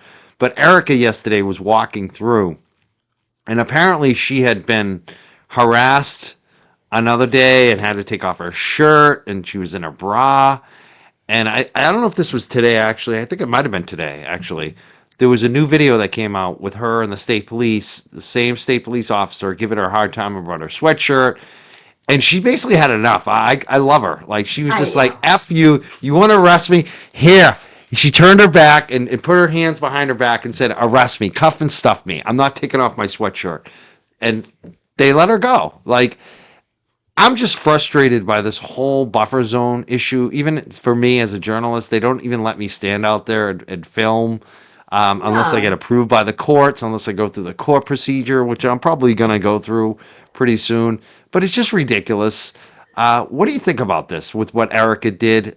Do you suggest it? Do you think it's too much? Do you think she's taking a risk by getting arrested? Or I kind of love her moxie. Because I'm personally at that point. Like, I feel like if I show up there and they give me a hard time, I think I'm gonna do the same thing. I'm gonna turn around and say, "You guys arrest me. I'm friggin' done. I'm not taking your shit anymore." Because they did it to me last time I went out there, last trial. It seems like it's gotten worse this time. Do you want to make any comments about the buffer zone? There was an Yeah. appeal. It won. It looks like they're going to have to redo the buffer zone, but the state police are still enforcing it. What are your comments about the buffer zone? Yeah. By the way, as an honorary person of Massachusetts, I say buffer zone. I do not say buffer Yeah, zone. So you live up there. It's buffer zone. Okay. buffer zone. Here are my thoughts. Um, One, I will never encourage people to incite the police. I don't want to do that. And as someone who has legal training, I would be a little reckless if I said, yeah, do it. But holding that aside, I think what has been done by Erica that I was able to see, and from what I understand happened with the peekaboo incident and others, I think that there needs to be challenges. You have to challenge boundaries. And by boundaries, I'm using that in the most figurative, lowercase letter sense of the word. If you allow any type of governmental body, whether it's police or courts, to infringe upon your rights that are endowed upon you by the United States Constitution and the Constitution of the Commonwealth of Massachusetts without respectfully standing your ground, it's my personal opinion that you are an affront to your founding fathers, that you are rolling over too easy, that you are allowing and letting people tell you what is appropriate for you. That's just not right. So I think what Erica did was fine. I think it's completely degrading that she had to walk through public, and I don't know all the particulars, in a state of semi undress. I look forward to seeing her. I'm sure I'll cross paths with her soon. I have another trip planned up there. And I'd love, if Erica, if you're watching, I'd love to chat with you about your experience. And I would simply say, respectfully press boundaries. If that works for you, know that there are risks involved. And as far as the buffer zone ruling, I think that this is all the more reason why decisions, legal ones, need to be challenged. I was saying on another stream the other day that in my field of law, I have a particular type of appeal that I file on certain matters, and I always lose on the first level appeal and the second level appeal. And I always win at the third level appeal. And the third level appeal is before an administrative law judge. And when I get to the third level appeal, I always win. It's happened for 25 years now because it's a fresh set of eyes.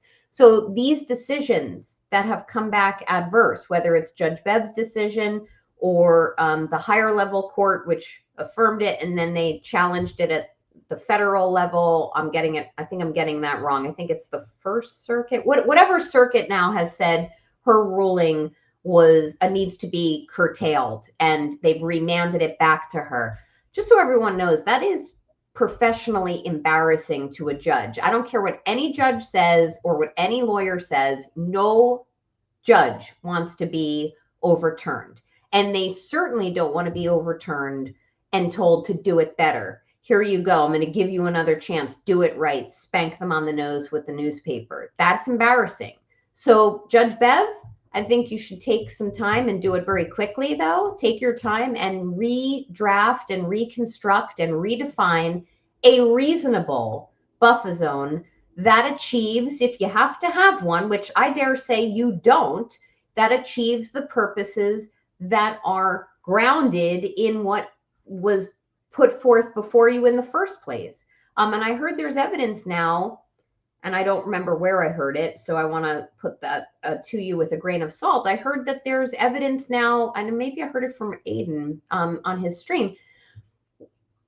The juror who said that they could hear the screams from outside or the chanting outside was lying, or there's an affidavit that questions that. So long answer short, Mike, challenge boundaries, do so respectfully, know your risks. Don't roll over. I don't roll over. I don't let anybody tell me what to do if I'm not breaking a law. I know there's people who have made presumptions that I've somehow broken laws recently in the a law recently in the last couple of months. And I'm going to say this right now. You're absolutely full of shit. I know how to follow laws. You all know how to follow laws, and don't be afraid to challenge them. Said it well too about me. Like if I got arrested there, it would help my channel. Well, Oh, you know, it wouldn't I help think I'm your gonna channel. show up.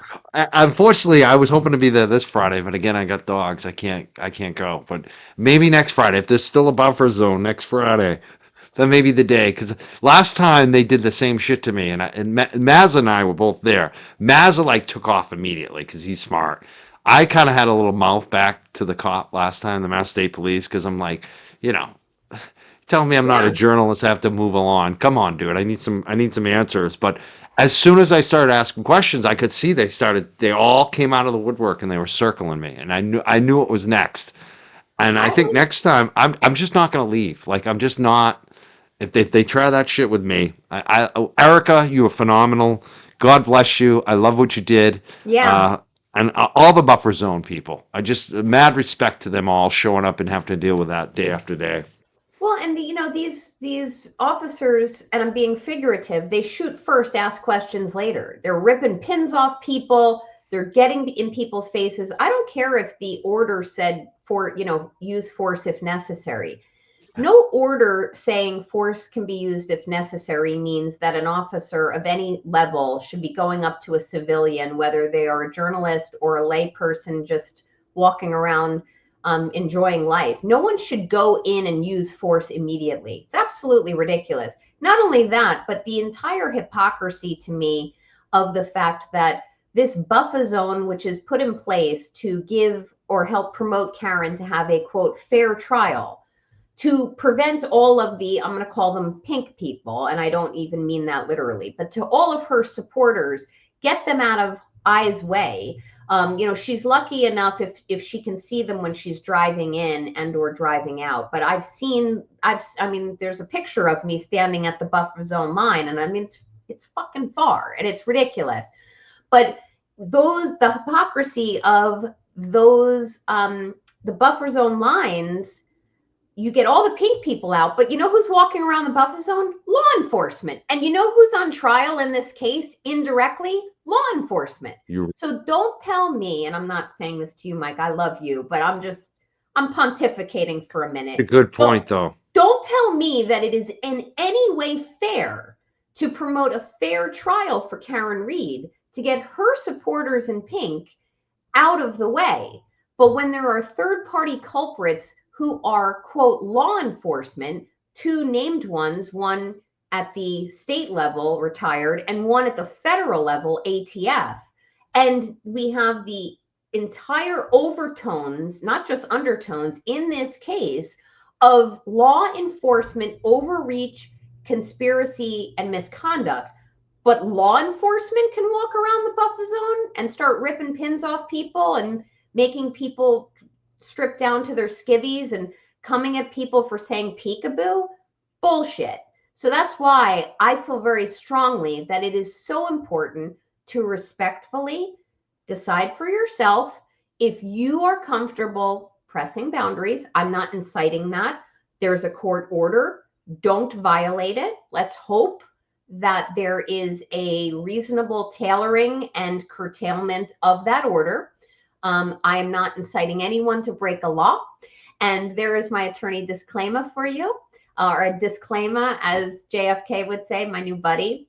And I would simply tell all of you, decide for yourself what you're willing to accept from your government and your law enforcement. And if enough isn't enough, then do one thing: stand out, and stand out with boots on the ground. Whether you support Karen Read or not, whether you support Aiden Carney or not, stand out for your constitutional rights. The more people that go and stand out, I wish I could stand out there regularly. I don't live near there. I try to come up when I can.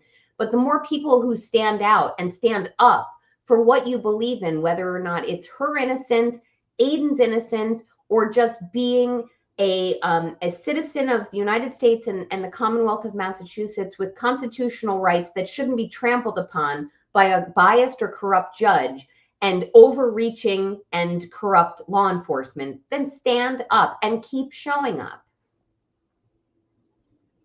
Respond to this. I love when these idiots send money to me to talk shit. I don't know if it's a troll or someone on our side. It doesn't matter. Juror 56 says, grow some and show up tomorrow. Stop talking tough and show the F up, Manana. Do you want to come watch my dogs? No, actually, I don't give you permission to walk my dogs. My customer dogs, by the way. I got responsibilities, and you have no pull telling me what to do in my life. If you want to show up and try it, you know what will happen. That's all I'm saying. Juror 56, I don't tell you what to do in your life. What is wrong with you that you would turn around and tell me that I have to be somewhere? Why don't you come over here and wash my car? You know what I mean? Like, you're an idiot. Thanks for the $10. Hey, Mike, to Juror 56, I need to just impart on him. You do show up. Whether or not you go stand exactly. That's the funniest thing. Nobody has probably put more hours on Karen Read than me, actually. You know, like, you know, maybe Aiden, maybe Karen Read, maybe her attorneys. But you know what I'm saying? There's not many of us that have put in as many hours as I have. It's just that these idiots out here with no name sends me $10. Thank you for the $10. That's the biggest thing you've ever done in this movement, is send me $10 tonight. And piss me off for a second. I'm going to, you know what, Juror 56, send me your Venmo. I'm going to go invert grift you. And thank you for sending the most ridiculous chat of the day. I love it, though. Avic Gas sends $5. Says, any thoughts of Judge Bev calling Yannetti an a-hole on an open mic? I'm not sure she did. I mean, I heard people trying to, you know, hear what they hear.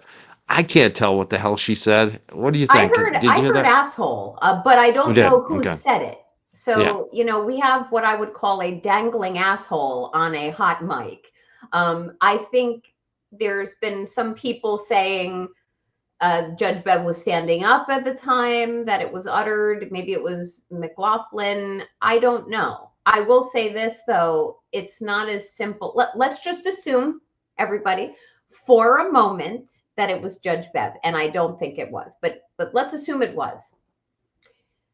Improper for that to happen. Also improper for a prosecutor to say it too, okay? But let's assume for a moment it was Judge Bev. What do you think's going to happen? Even if a challenge was raised, even if overnight there's a filing to remove her or for a mistrial or to dismiss all the charges, all of the above. If she said it and she's removed, Karen's going to get a mistrial and she's going to get tried again.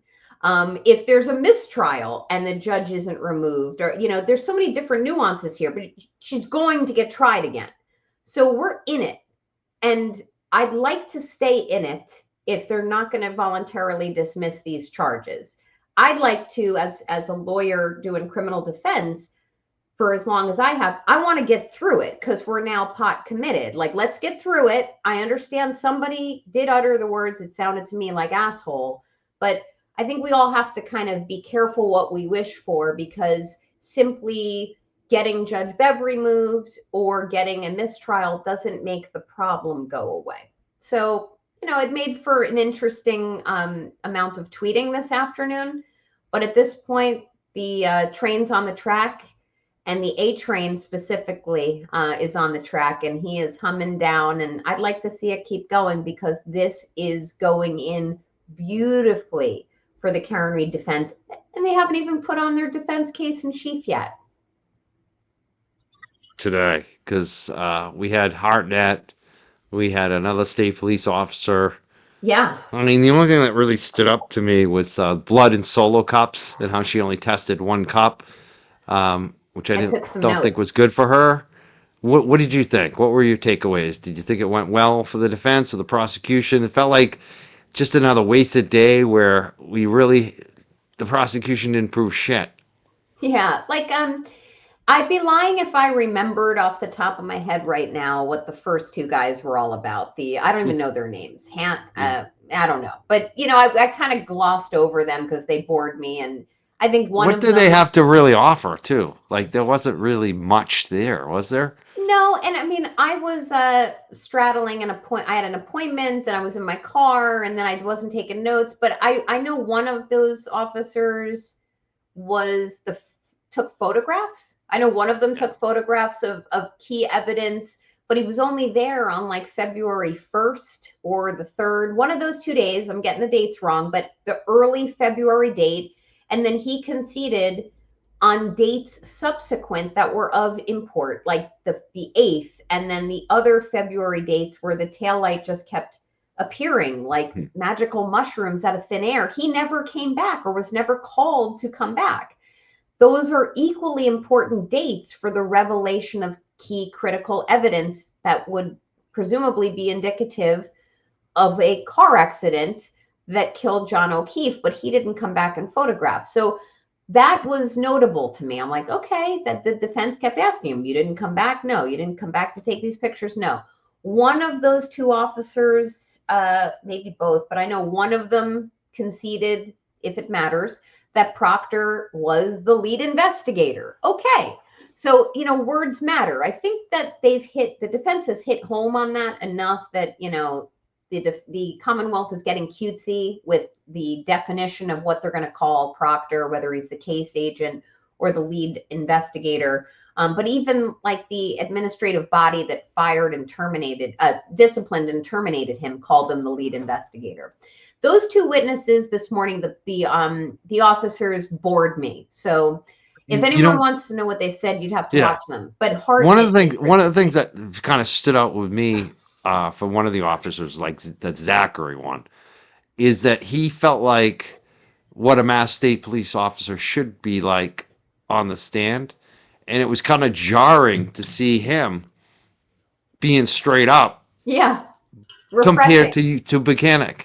You know what I mean? So it felt like, Buchanan was so not like this guy today. And it felt like the guy today didn't have skin in the game. He wasn't trying to defend Proctor. He wasn't trying to defend his own reputation. And so it wasn't at stake. So he could just be normal, honest, where Buchanan felt different. So I felt like that helped the defense in terms of the contrast between the two. And there was another contrast that came out today. I agree with that. The other contrast that came out today along the lines of what you're talking about is notable. And that was with the lab tech or criminologist, Hartnett. Because if you noticed, and we can talk about some of the nuances of the important concessions she made for the defense today. But if you noticed, and this happened in 1.0, she is a lab tech whose job is really just to collect evidence and to properly safeguard it and separate it and to have it tested and then to report on it. But if you notice, she, for what it's worth, perceivably followed certain evidence gathering protocols. This is how the evidence is obtained. This is how it's swabbed. This is how it's saved. This is how it's tested. Those are measures that, just like you were saying, it's a stark contrast from what the CPD or the Massachusetts State Police did. So that's a good juxtaposition for what should have been done in terms of proper chain of command, proper evidence collection versus the happy horseshit show that went on at the police level.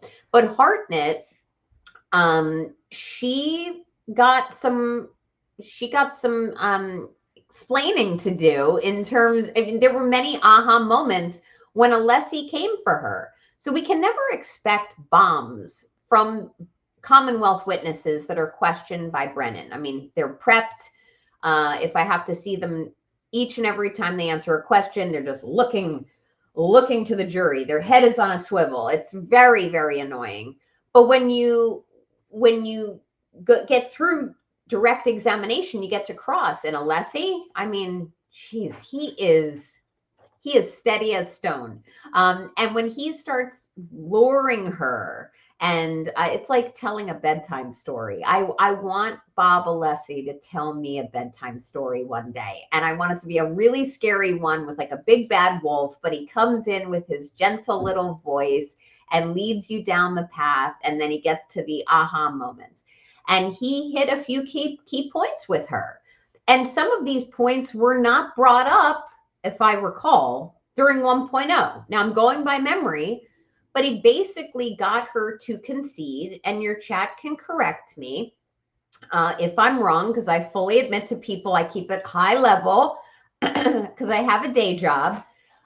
He got her to concede that, excuse me, the sticker is for one of the pieces of glass, or for the piece of glass, was mirrored, and therefore it looked like there were two, and it really wasn't. So you've got essentially a mirrored sticker imagery that was reflecting against the SUV, the black SUV, and she gave, I'm not saying false testimony, but it was inaccurate testimony, indicating that there were like two pieces. There was one, and she very, very reluctantly had to concede it over time. I mean, why she didn't just say to him, yeah, you're right, I'm sorry, it's a reflection, it wasn't two stickers. She made herself look bad by doing that, or by not doing that. She also conceded that, like, Proctor had access to all of this stuff. So when she got it, he had already had his paws on it. No blood, no DNA, and no skin cells on the taillight housing. That's huge. That is huge. There was also the broken pieces of glass that were on the bumper. And I believe it was those that she took off with tweezers, and they were easily removed. But yet these little pieces of, quote, glass made their way all the way on the bumper from Dighton to Canton, and no problem in the blizzard. And, you know, there they go, magic taillight pieces or magic pieces of glass, a drinking glass, whatever they were. And I don't get into the weeds on that stuff. The hair, which I don't think was any different. Maybe your chat would correct me, but they tried to kind of probe at her about the hair, and is it different hairs? Is it a different camera angle? But when you look at the totality of what she had to provide, at least thus far in her testimony, and I don't think she's done. I could be wrong. I don't think she's done. But the totality of her testimony thus far, she looks like an idiot. And I don't think, although I could be wrong, that they got into her failing her proficiency examination yet. If they did hit that, I didn't have time to see that piece of it. And I will say, ultimately, it's she's not as strong of a witness for the Commonwealth by the very nature of the fact that she could not even understand and be able to provide testimony to the jury on an issue such as the piece of glass and the labeling for it. In fact, I tweeted one of the things she said. Like, he said to her, is it important for you to understand what you're talking about before you tell it to this jury? And I'm paraphrasing. And she's like, yes, it's important that I understand these things. So, I mean, she doesn't understand what the hell she's talking about. So she doesn't worry me in the slightest. And, you know, there was one other thing I will mention, not about Hartnett. As I saw Joe Flipper had tweeted about something, and I think it's just worth discussing your thought on it, or getting your chat's discussion going on it. Because it had popped into my head too recently. Like, I didn't break this news. I've always recently wondered why they photographed John's Traverse. Why was it photographed, and why was it photographed so early on? So it was like photographed by like February 3rd, I think, maybe February 1st, but I think it was the 3rd. And why? Because Karen, by Buchanan's own testimony, answered some questions, although I think he lied about half the shit she told him. But as far as what was known to law enforcement at the time of early February, why would it have been important to photograph the Traverse on the driveway of One Meadows? And that leads me to believe, and I want to say Joe Flipper had tweeted about this, but if I'm wrong, I'm wrong.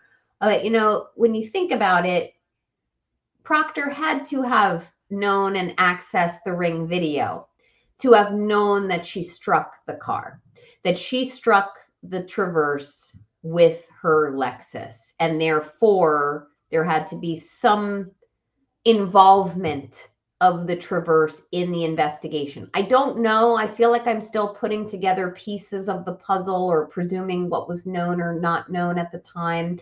I think there was repairs that I had heard.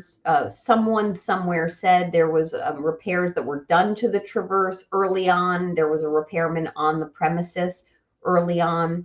But this is where I am very comfortable saying to you and your audience, when I don't know something, I stop talking about it, because if I don't know, I don't want to mislead all of you. I think it's important to consider, why was the Traverse important to law enforcement early on if they didn't know about or have access to or view Ring video documenting the strike of Karen's car? But that's all I can say on the subject now. I don't know if you have thoughts on it.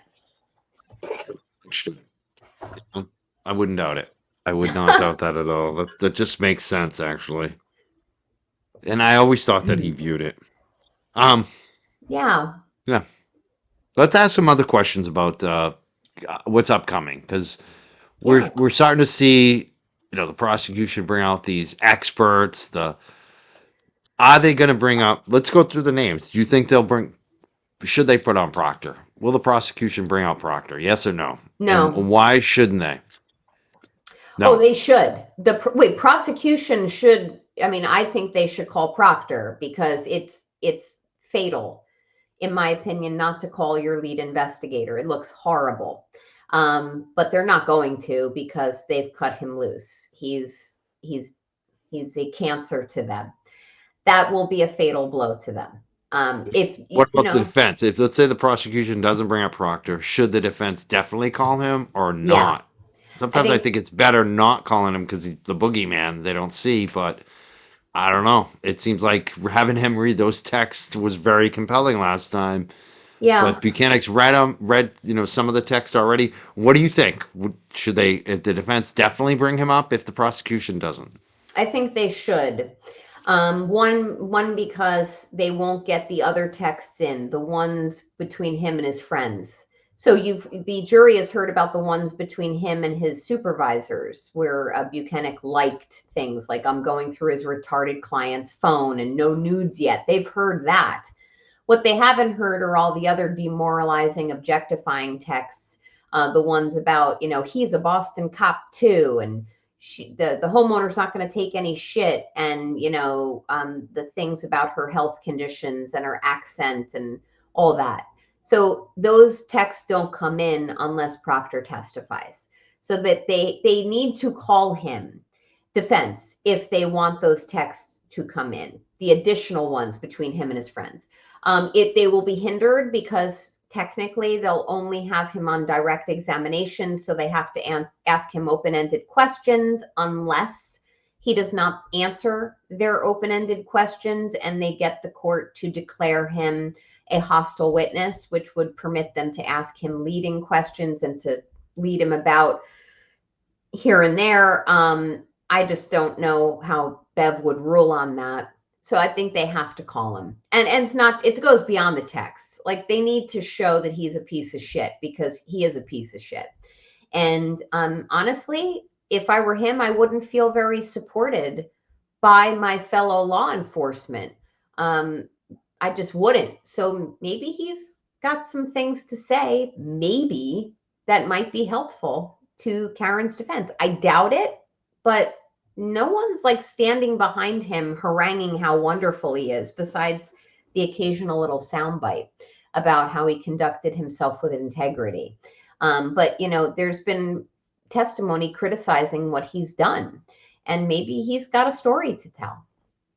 But yeah, hit me Tell with some more. truth. Hit Have me some some truth. more. What about Higgins and Oh Brian yeah. Albert? Should they bring them out? Is the prosecution going to bring them out? I always wonder how Aiden and others know that they don't seem to be calling certain witnesses, or they're nearing the end. How they can prognosticate that. I don't think that the Commonwealth will call them, which is foolish. I mean, you're not going to have the homeowner and the guy who sent these text messages that your Sergeant Buchanan, who was the supervisor for the whole operation, read to them. Stupid, but I don't think they're calling them, and I think the defense must. That would apply to Brian Albert, Brian Higgins, the two third-party culprits, because you know they've got to perfect that defense. I'm using perfect as a verb here. They need to advance the defense, although it's not the crux of Karen's defense, but they need to make sure they perfect it so they can at least say, we've tried our very best to advance a third party culprit defense. And I think that a lot can be made of Higgins' activities. We need Higgins to be able to be faced with evidence to impeach him. I mean, what were you doing that night? What's this? Is that you on the video? What are you wearing? Is that the same as what you were wearing in the waterfall video? Is that the same shoes? What were you doing? You said you never, on a prior proceeding, you said you weren't on the phone for the rest of the night. But what's this? What's that against your face? I think they've got to ask him that stuff. And the same would apply in terms of its direct questions, unless they're held hostile witnesses by Judge Bev. Judge Bev, if you're watching, because I heard you watch a lot of YouTube since this trial started, rule them as hostile witnesses. I mean, that's just the right thing to do. It's fair and equitable and promotes her fair trial. But this would You think also Judge Bev is watching these shows? You think she is? Oh yeah. Yeah. I Hi, can't Judge Bev. I can't say anything more, but let's just say I know she's watching. She knew how to say Bettero's name. She pretended she didn't. Yeah, it's I think laughable. that was a tell. That was laughable. Let me ask about the Toms. There's a couple defense witnesses that haven't testified yet in the first trial or the second trial. I'm interested to see what they have to say. There's Tom Beatty and his daughter Erin, and there's also Tommy Kelleher, who lived across the street. Do you think the defense should bring them up? Do you know the story about Tom Beatty and his daughter there? I do know the story of Tom Beatty and his daughter, and the defense. I would think they'd be fools if they didn't call the Kellehers, and by that meaning Tom and his daughter. I think they knew about, obviously, the Beatties in trial 1.0, but the defense economized its defense. A little bit of resting on its laurels, thought it was pretty self-evident that they were going to win, and ultimately it was a mistrial. So it's not that they foolishly underestimated their abilities, but okay, we're going to bring the big guns this time. Calling Beatty and his daughter are pivotal, in my opinion, because they kind of, the phone call, and I don't know the particulars, but it's like, I think there was a call to Tom and there was a call by Colin to the daughter. Those calls were made in the time period that is so important to this timeline. I remember Jen McCabe mentioned a call to Tom Kelleher in 1.0 in her testimony, and I kind of was listening going, who the fuck is Tom Beatty, and why is she mentioning him? These little mentions of insignificant things in the side always make me say, they're saying that for a reason. He's going to be more important later. So, and I think the issue of Colin calling the daughter Erin, or whatever her name is, had something to do with the fact that he might have needed her for an alibi. So they'll be called. Kelleher, I don't know if they should call Tom Kelleher. I mean, if this is the officer the higher up who lived across the street, who That's right. provided the solo cups, who has the Yes. Leaf blower. non-ring video, the leaf blower, and whatever brand, not ring, he's got on his home. Um, you know, is it pivotal to the case? Maybe. I mean, we already know there were solo cups. We know there was a leaf blower. We know there were cameras on his home. We know he's gonna lie. No offense, officer or sergeant, whatever you are, Lieutenant Gallagher, but you're going to lie. You've shown us already that you're willing to do anything not to come forward with truthful evidence or video. I guess you could give testimony about the different cameras on your property, not just the one that's perched above your door. I think you could give testimony about the screenshots of your front stoop that you so cutely exchanged with Paul, the other Gallagher, about getting packages on your front stoop, and how that camera doesn't have angles that would have even remotely shown anything at 34 Fairview or the street in front of the residence. But he's going to lie. And if the defense is economizing who to call, I don't know. He's not going to make or break the case. Could it make it more of an example of how people were willing to do anything to cover this up? Yeah. So if they have the time and the inclination, and the defense is willing to accept the fact that he's going to lie, and he's not going to make your defense worse, but he's not going to be a value added to it, then maybe you call him. The Beatty's definitely. Yeah. Tom Beatty, if we're saying that right, Beatty over Gallagher, it seems like. Yeah. That makes sense. Yeah. I gotta say, I I always say this every time his name comes up. Just I feel like I gotta say it just so I kind of what do you call this? A disclaimer. Oh yeah, disclaimer. I went to Bridgewater State with Tommy Gallagher. I used to drink beers with him, so I know the guy from way back. I haven't talked to him in I don't know how many decades since then, since we graduated. But I liked him. He was a good guy. I mean, why don't you give him a call and say why? I don't think he wants to talk to me. I have a feeling if I see him now, he's not going to shake my hand. Like I just have a feeling. We're not going to be buddy like we used to be back when we were 20 years old. Here's an idea, Mike. Why don't I send my son Blaze up to Tommy Gallagher's house, and he'll do a man on the street interview of him and say, and one of the questions could be, do you remember Mike Crawford? Do you want to talk to Mike Crawford? Exactly. Probably be like, that guy was an asshole.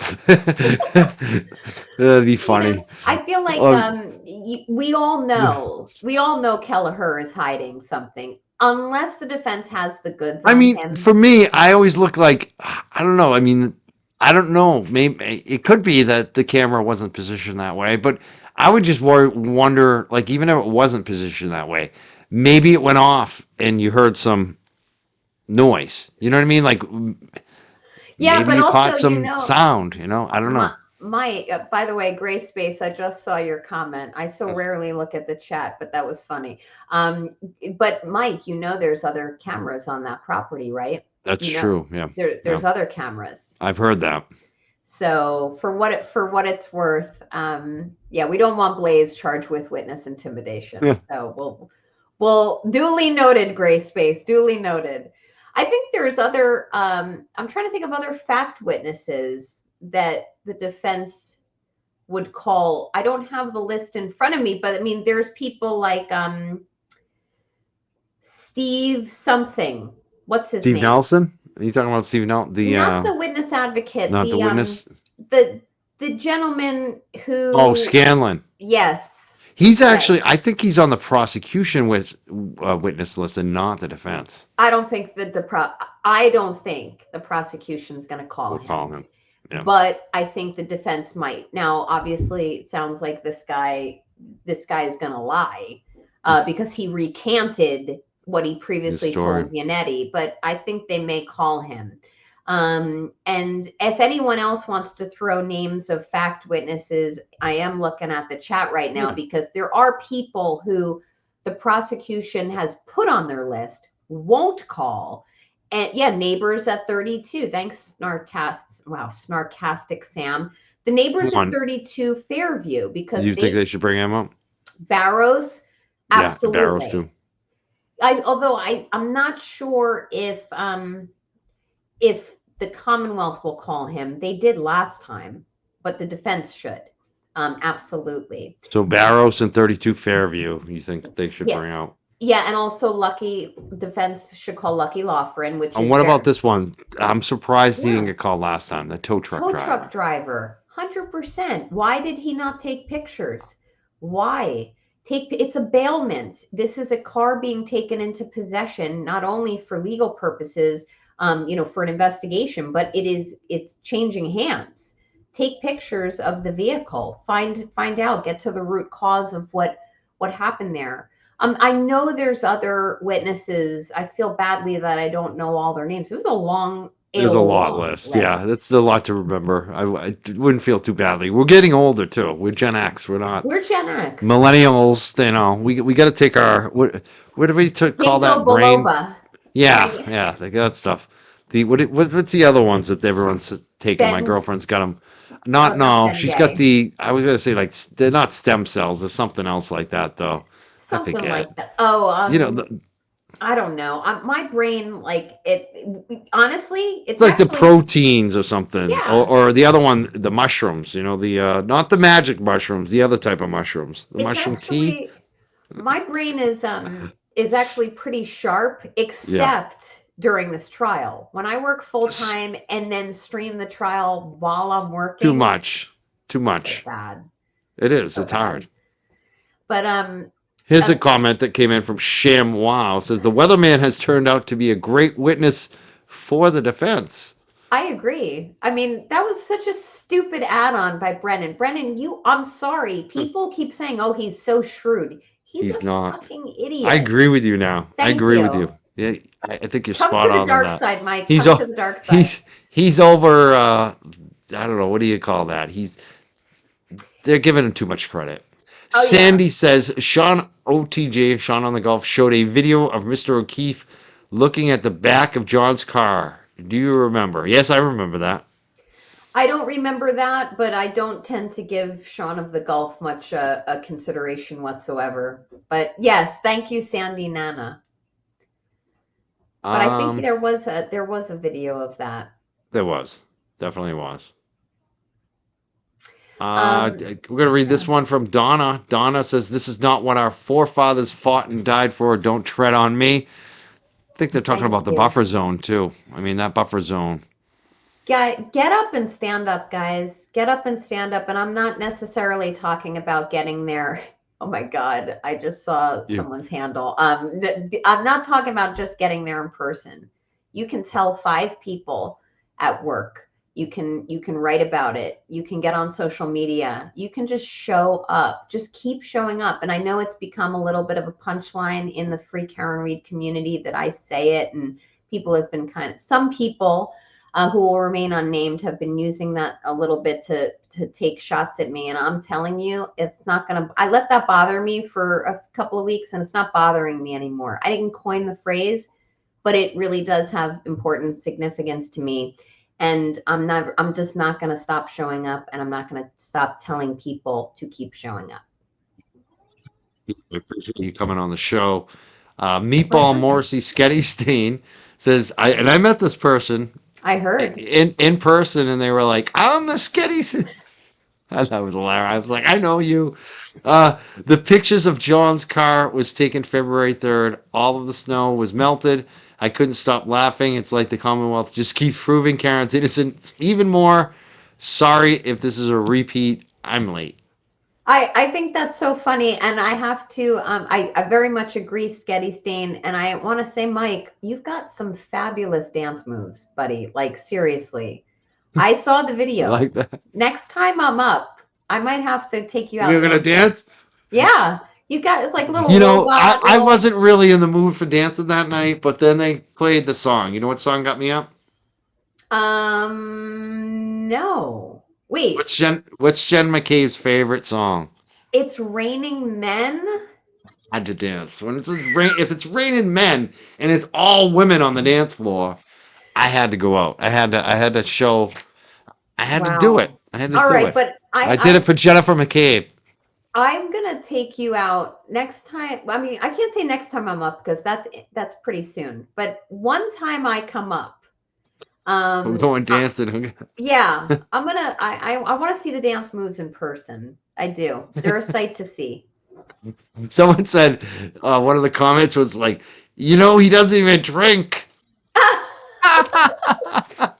Hey, I don't drink that I was much like, either. yeah, that's me. I don't need to be drinking to get crazy. Um, but I do smoke a lot of weed. So, I mean, No, really? I'm shocked. I'm kidding. that's why I was like, Blaze. I love that name. Yeah, right? And someone else loved it too. There's a comment about it here. Where it That's is. Wait, awesome. we'll get this up. Here's the comment. It says Hank Morrison Canoni says my niece and her wife have a new puppy named Blaze. Their other two dogs are Ziggy and Toki.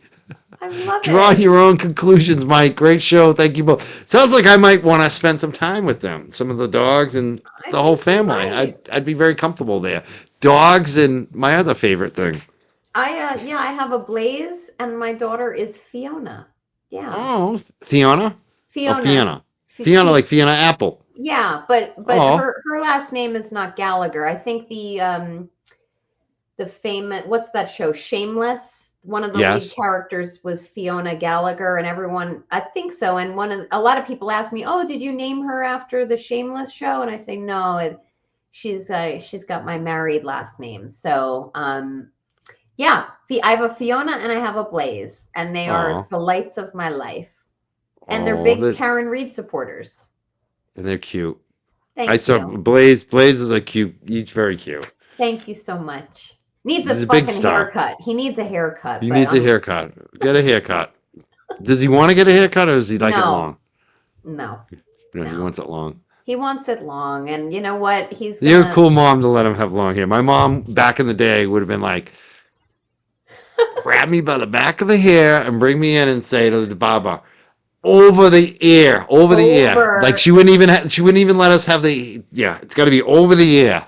You know what though? But you know what I will tell you And then is if you mouth off, they'd bring out the buzzer. You get the whiffle. I think my son had a crew cut forever, and then I think he's revolting. So he wants to grow it. He likes the surfer, skater boy look. And you know what? You've got your whole life to be serious. And guess what happens when you grow up?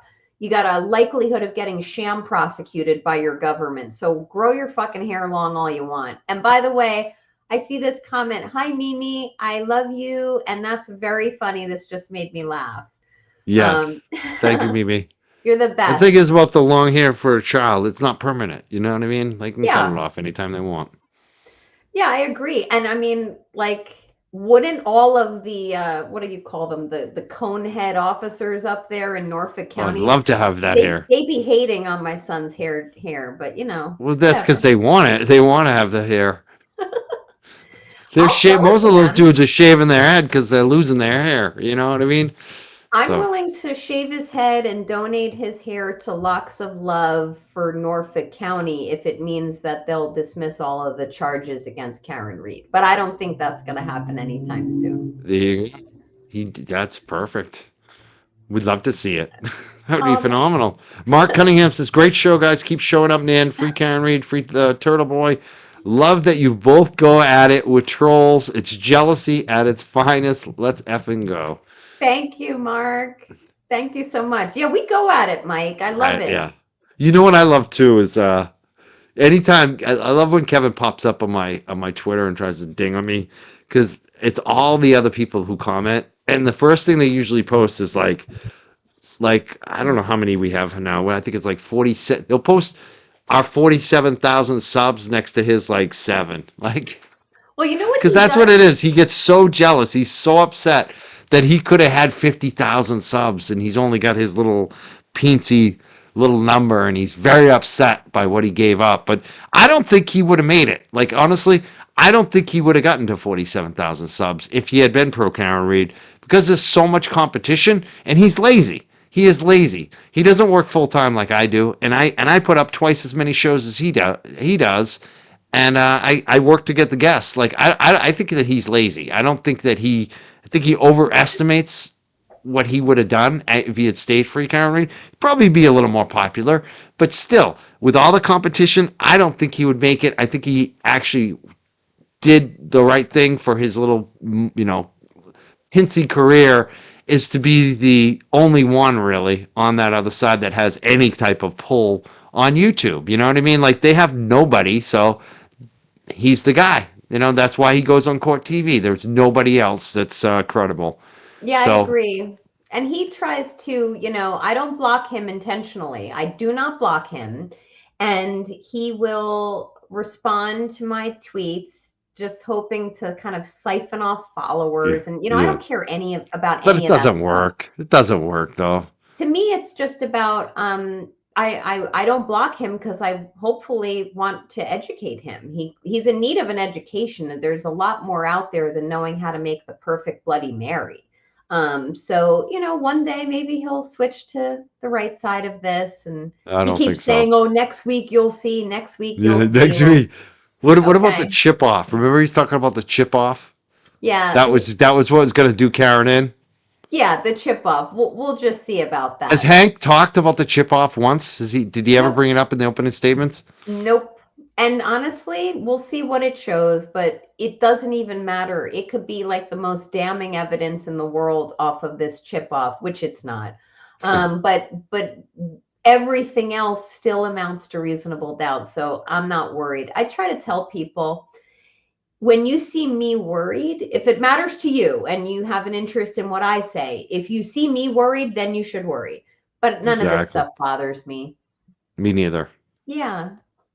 And that's the thing too. Like, even when Kevin was saying that chip off stuff, that was stuff like 18 months ago when I was going through my crisis. That's the type of stuff I would have been like, oh my God, what if they have something?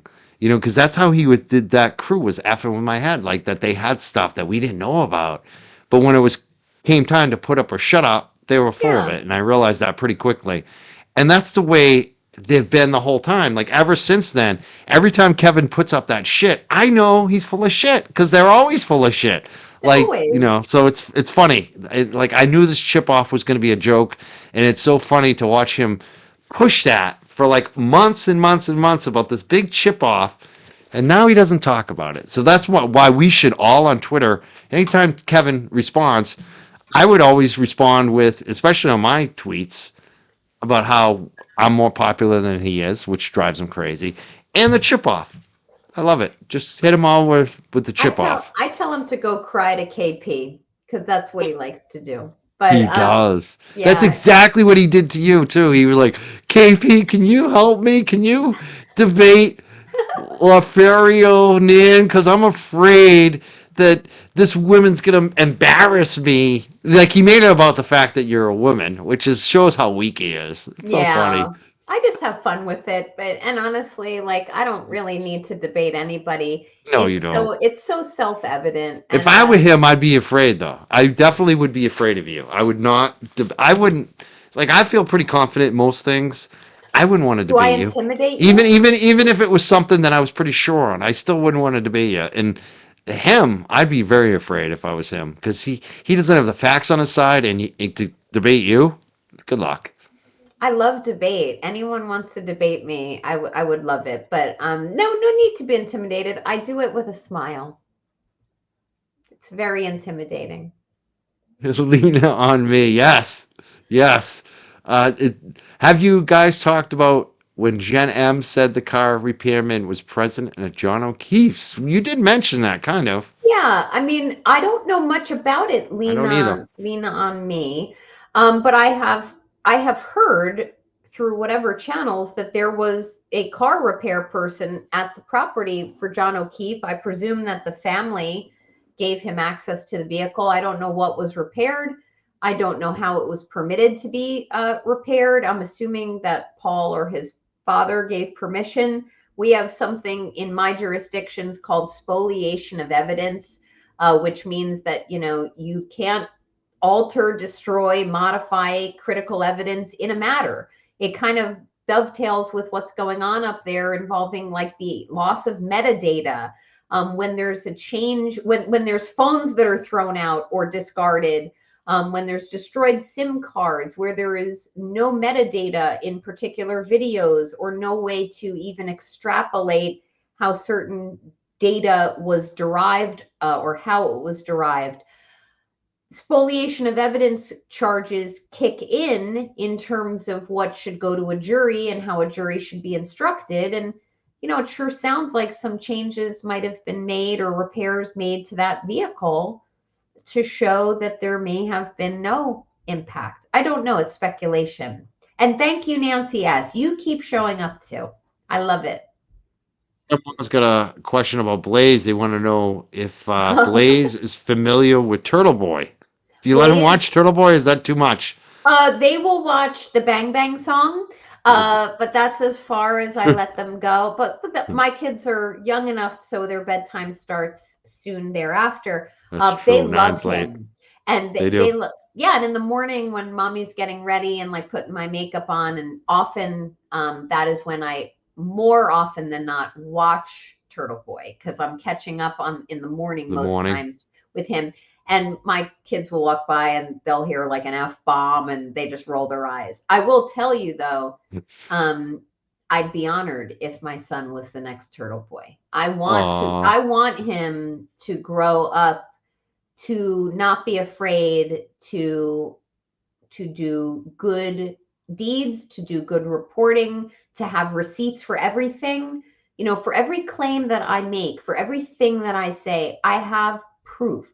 I have the receipts. It's all about integrity. And isn't the irony that Proctor was asked in 1.0, what's integrity? And he said, doing the right thing when no one's watching. And that is how I raise my kids, Mike. So I do feel that Aiden Carney, as much shit as he gets and criticism and respect, he's always got the receipts and he stands up for what he believes in. And I would be honored if my son grew up to be, to emulate, to be just like him. But, not to imitate him, but to be something just as honorable. Yeah, our kids are our future. I love all these little, these comments. I'm having such a good time. I'm probably keeping you up too late, my friend. No, not at all. I like reading the comments too. Here's a good one. I want to see Helena Rafferty on the stand and Colleen Crawford, says Tracy. I would love to see that too, right? I think I do too, Tracy. I think we have a higher likelihood of success in seeing Colleen Crawford on the stand than Rafferty. Rafferty and Morrissey, they, in my opinion, I'm not even sure Judge Bev would let them testify because she's just off the rails with bias. Colleen Crawford is incredibly pivotal to me. So is Fanning. They've got business. They have or had a business together that performed video editing services of some type. Colleen Crawford has some knowledge base about missing pieces of I'm just going to call it data or metadata. She may or may not have had a hand in the production of the videos that have been produced. I don't know all that is within her sphere, but I think we can expect to see her. Fanning as well. Tully. I think it's a critical mistake if the Commonwealth does not call Fanning and Tully and Proctor. I think these are people that when you hide people who are naturally part of the story, you undermine your credibility as the Commonwealth, and the Commonwealth has that burden. It's different for the defense. The defense does not have to call everyone under the sun. They have to call their key people, and it's going to be a more robust list this time. But when the Commonwealth picks and chooses in streamlining its case, that it's going to specifically size out certain witnesses that they don't want to put themselves at risk for, that is probably a fatal blow to themselves. And for what it's worth, Hank Brennan, if you're watching, you might want to take my advice. Put them on the stand. Just give Alessi and Yannetti and Jackson and maybe even Ms. Little a shot at them. if you have nothing to hide, if it's Yeah, if you about the feel so truth. strong about the case, do the Yeah, right thing. yeah, I got another question going back to Yuri Buchanan. After Proctor testified, we know what happened to him last time. He got fired.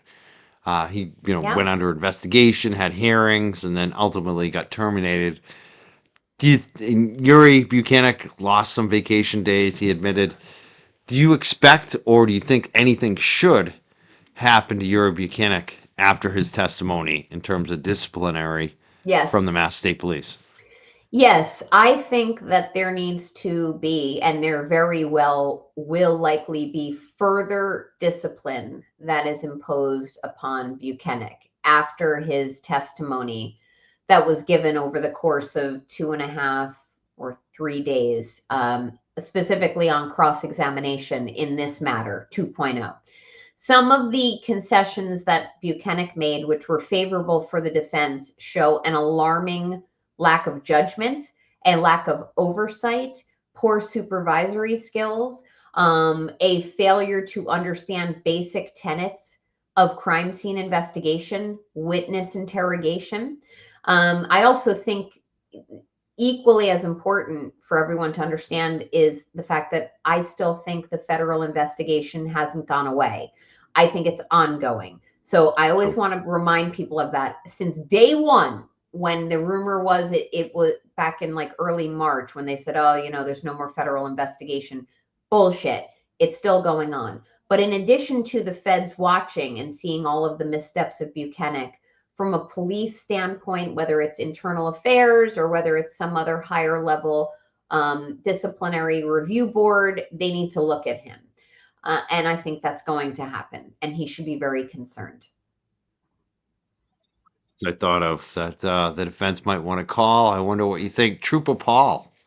Trooper Paul. So I don't know what Judd Welcher's report says, the new accident reconstructionist. Judd Welcher is entitled to have brand new opinions on how the accident took place. He doesn't have to adopt or rely upon the underpinnings that were formulated by Joseph Paul, or the village clown, as I like to refer to him in my household. But with that said, I have a sneaking suspicion that Judd Welcher, the new accident reconstructionist for the Commonwealth, has relied upon some of Trooper Paul's findings that were in his prior report. Because Judd Welcher wasn't at the crime scene or the accident scene. He didn't see the taillight pieces. As we discussed, they were not properly marked and grid searched and identified and labeled and measured. So to some degree, I think that Judd Welcher probably relied upon Trooper Paul's findings to some degree. And I think that if that's the case, the Commonwealth may have to call Trooper Paul to establish a foundation for the opinions that Judd Welcher may rely upon. That's a really bad position to be in, because Judd Welcher may be a great witness. I don't know, but I sure as hell know, sure as the sun will rise tomorrow, that Trooper Joseph Paul is perhaps the stupidest person that I've ever seen give testimony in 25 years of practicing criminal defense law. So, long answer short, I think the Commonwealth may have to call Trooper Paul in order to bootstrap some of the opinions of its other, probably better expert, Judd Welcher. And if they do call Trooper Paul, well, that's going to be a very entertaining day or two on cross-examination for me. Fun. It should be a lot of fun. Yeah. It's one of those things where we laugh at the tragedy. Yeah. It's funny too. We were talking about someone mentioned rubber duckies about Buchanan. It's funny when Erica got approached. We were talking about the buffer zone by the Massachusetts State Police. There's Dylan, I believe it was, from the UK standing there, and he's wearing a huge ducky shirt. But that's okay now. It just shows you how ridiculous this buffer zone is.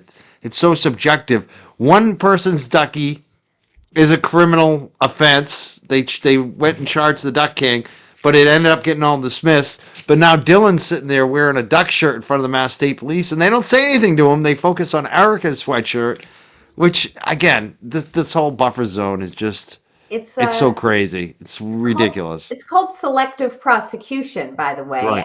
And by the way, that does remind me though of one thing that I wanted to bring up because I did get this question often. A lot of people ask me in private messages, hey, are they going to ask Buchanan about the rubber ducky investigations that he spent time on and all the doors he knocked on, etc.? Because they should ask him that when he's on cross-examination. And I know I mentioned to people I'll be talking about this on streams. I understand why that did not come up. So I want to make sure you all understand at least why I think it didn't come up in his cross. Because if Alan were to go at Buchanan about Rubber Ducky Gate and all that he did, all of the fervor and effort he took to investigate rubber ducks, that proverbially opens a door to witness intimidation. It brings in Turtle Boy. They'll start harassment. talking about Turtle Boy and the Yeah. harassment and all this other crap. Correct. That So, doesn't help the defense. yeah, Yeah. I mean, would it have been There's a too great much other point? stuff. Yeah, would have been a great point to show you put this much effort into exploring, True. bleach thrown on lawns or flower beds and ducks, but it's okay. It was better not to open that door. Yeah, it makes sense not to go there. Yeah. Yeah, it's so subjective because the bleach on the lawn, I really don't think I'd investigated because who it happened to? It happened to Reed Lombardi and Dennis Sweeney. Yeah. So it's Didn't funny he- how some things got investigated, other things not so much. Did you see? I think it was today. Were the Sweeneys in court today? Both sitting there, yeah. Both the Sweeneys, Dennis and his wife, they were Brenda, sitting right next to Mrs. O'Keefe. Yeah, Looking sharp. they were looking sharp. great. Yeah. And they deserve it too. They've been at all those standouts, all those Canton Select Board meetings. The standouts that Dennis and his crew do every Sunday in Dedham, and then all the times they've shown up for court. So it was great to see them getting their due, getting recognized and getting to sit next to Karen today. I am going to be in court one of the days next week. Aw, Yeah. we looking for you. Yeah, look for We me. looking for you. I hope to see you there. I think I'm the only one who's ever said no to it. Why? Because I have dogs. This is the same thing. The same thing that guy was criticizing me for earlier. Oh. It's like I have a life. I have responsibilities.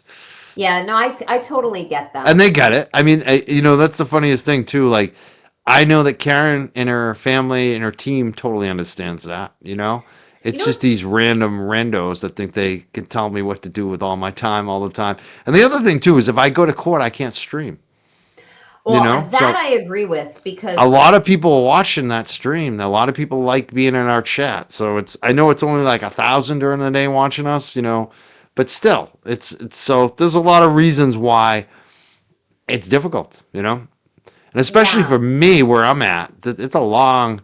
It's not far mileage wise, but it's pretty much the busiest roadways you'll travel in Massachusetts to get there from my house. It's traffic all the way from the moment I step outside my driveway until the moment I get into Ken. It's wall to wall traffic. It really is. So and you know what? not easy to just zip in there and zip out. I wish it was. I agree. And when I've stood boots on the ground and sat in court, both of those days. I was like, woof, I didn't actually absorb a lot of what went on during the trial because I'm busy like doing other stuff. When you're boots on the ground, it's hard to hear the trial or the pre-trial motion. And then when you're sitting in there, I'm like looking around, soaking in the environment. I have not sat in on the trial yet, just some pre-trial activities. So I'm very much looking forward to it. And I'm hopefully give my insights to people. Insight on what the jury's looking at. That's what I want to hear about too. Is what your insights watching that jury. Yeah. So when you do that, definitely hit me up. I want to have you come back and tell us about that. I will. I will. You can like put out the bat call for me on a We Saturday, like you we did a will. few weeks back. You're like, That's can you pop perfect. on? Yes. Yeah. Yes.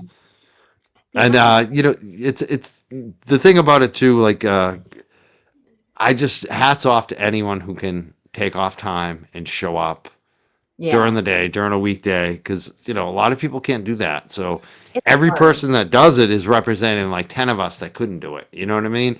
And for me, like I'm looking at, I always say on Friday is the day that I want to get down there because Fridays are slower for me. But again, this Friday I have a bunch of dogs to do again. But another conflict I have on Friday, even if I go down there, is now I'm like, they when RKO hit me up, they were like, we want you to do a weekly Yeah. call with us on this case.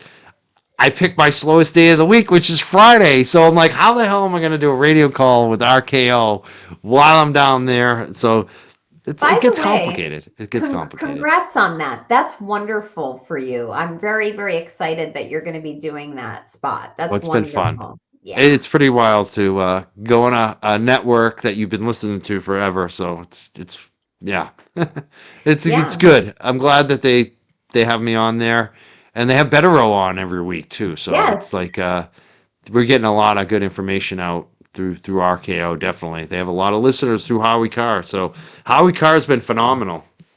Thank God How for Howie Carr.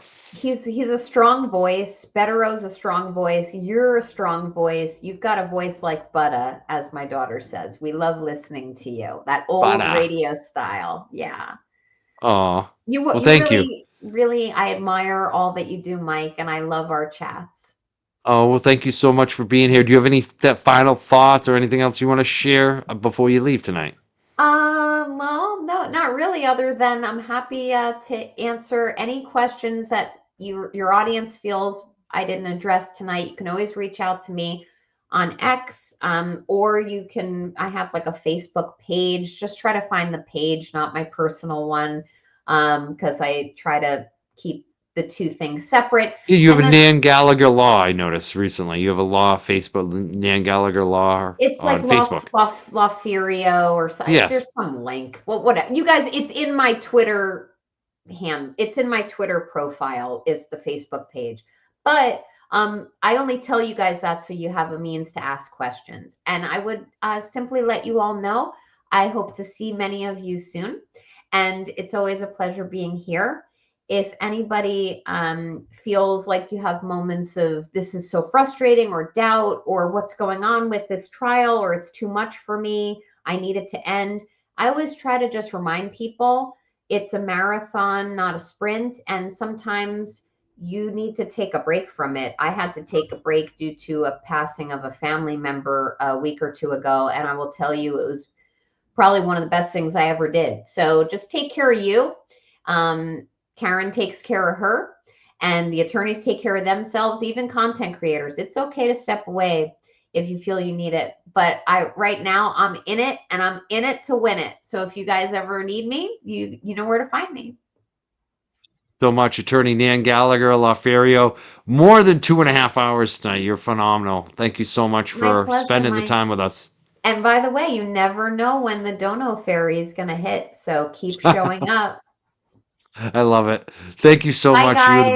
best. I'm really glad that we got you on the show that first time and to watch you on all those other shows. I love it. Thank you so much. I love watching your Twitter. I love all your spicy takes.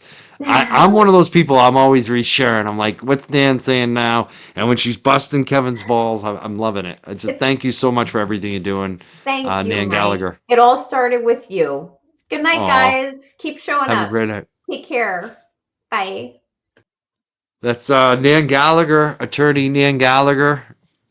Oh, she's great. Lawferio on Twitter. Make sure you follow her. Thank you, everybody who made super chats tonight. I want to thank Eddie's girl, who just became a new YouTube member. Had a few of those tonight. Oh, I think I missed this one. Hear me.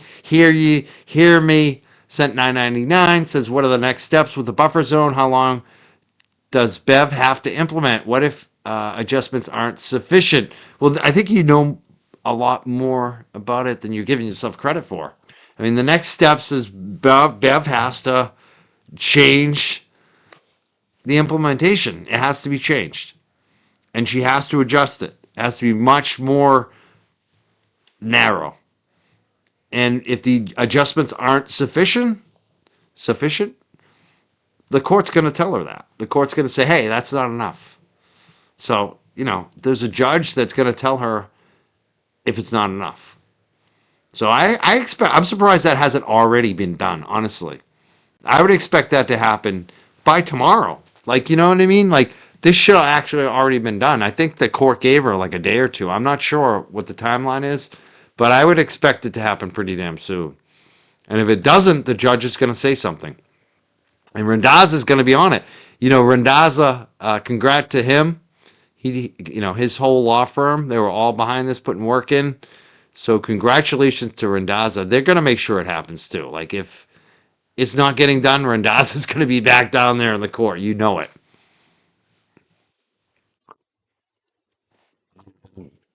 What do I want to do? Yeah, there we go. Jen O says she has it until tomorrow. There you go. So I would expect it the next day or two.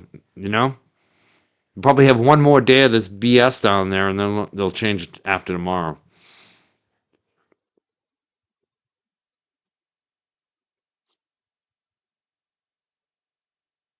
I want to thank our moderators. Thank you, Jeno, Stephanie, Sarah, and Shakanhara. MJ. MJ's been sick.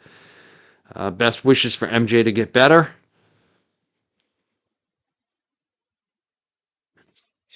And I want to thank Emily B, who sent $25 tonight, just about 40 minutes ago on Venmo. She says, thank you for all the Karen Reed trial coverage. I love your channel. Thank you so much, Emily.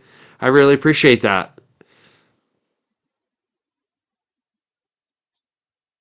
I think I did thank Kelly P the other night. She sent me $6, and she thinks the best Popeye is Marie Callender's. I gotta say, Marie Callender's is a pretty good Popeye. That's like one of the better ones, I gotta admit. But I found some ones I like even better, I gotta say. So it's in this. I'd say it's a top. I'd say it's one of the top. Marie Callender is definitely one of the top frozen Popeyes you can get, but it's not the top. Thank you, Chamois. Says, love you, Mike and Nan. You are an angel. Member for 7 months. Thank you so much, Chamois, for being a member for the last 7 months.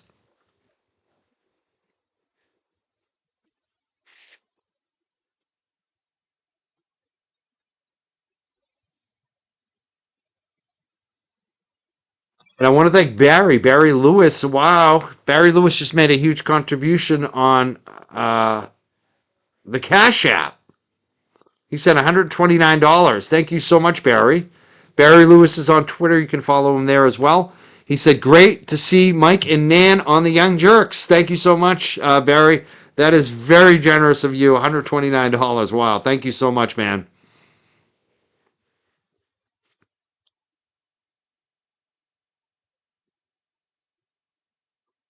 I think that's it tonight. I want to thank everyone who's been supporting and kicking in and becoming members.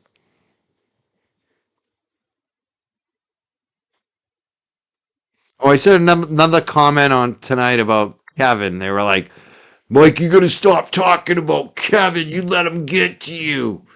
You couldn't be more wrong. It doesn't get to me. I enjoy talking about it. I get enjoyment out of laughing at him. He gave me the young jelly. I mean, I enjoy it. I love to talk about it. Don't tell me to stop doing things that I enjoy. You know? I don't sit there and tell you not to eat your cotton candy. You know? I don't shame you when you watch the Boston Celtics. Spend all your time on those games, right? Let me enjoy it. I don't give you a hard time when you have a Bud Light, right? Stop giving me a hard time about what things I like to do. I enjoy Kevin. He's funny. He's unintentionally funny. It's hilarious to watch him go off about the chip off for months and it never gets brought up. It's hilarious. It's hilarious when he points when he's pointing at the taillight, it's the wrong taillight. I mean, like Shawnee Sean on Twitter. some of the tail white. Remember that one, the tail light whisper. There's so many like mock Kevin's. That guy, Yellow Cottage 69. I have had so Yellow Cottage 69. If you're not following that one, that guy, he gets people. He is so good at it. It was so funny when Kate Peters like, oh, she fell for like a parody account recently.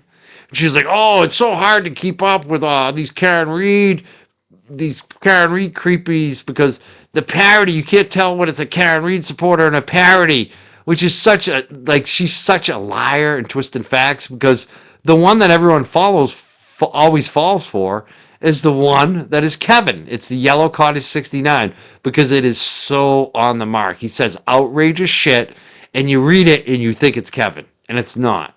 And it's so funny that she tried to twist it around and pretend it was the free Karen Reed people that are getting parodied. No, no, no. It's the whack jobs like Kevin.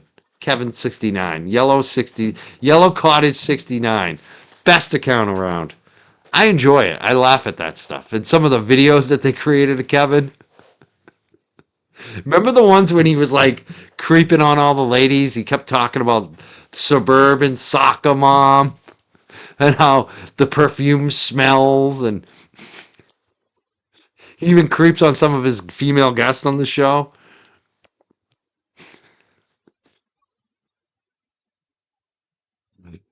That's the thing on my show. We have tons of ladies on the show. I don't think any of them have ever felt like I'm creeping on them. That's not going to happen on this show. But Kevin, you can feel he's like creeping on his freaking guest. I seriously, do not tell me to stop laughing and having fun at Kevin. It's too much enjoyment. I enjoy it way too much. It's just fun. I don't get that. Why people like, don't have fun.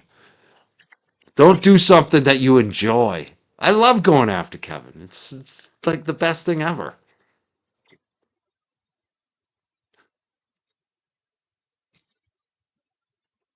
You know what's one of the funniest ones is when Jimmy Auntie Deb goes after Kevin. Oh,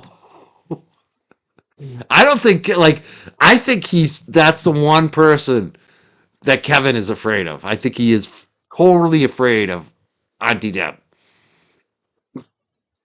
because he knows Auntie Deb has all the dirt. Auntie Deb went to that bar, Latrim's. Auntie Deb grew up in that city. Knows all the details about Kevin at his time when he was a bar manager, when he was a bartender. So I think that's the funniest one is when every once in a while you see Auntie Deb go after Kevin. I'm just like, oh, look out, here we go. Yeah, Auntie Deb is friggin' hilarious. I need to get Auntie Deb back on this show. Actually, it's been a while. Been a while. I'm afraid. There you go. Everyone is afraid of Auntie Deb. I was on a show with Auntie Deb one time. And I admitted, I said, you out of all the panelists on the show, there was like the Glare, there's all these other ones. And I was like, Auntie Deb, you're the only one I'm afraid of. Because comedians can destroy you in 2 seconds. They see through your soul, they know who you are, and they know just the button to, hit up. And he's got skills. Auntie Deb, that's one you don't want to mess with. When he went after Good Time Julie Carr, oh my God. Jewel. I just love it. It's just friggin' hilarious.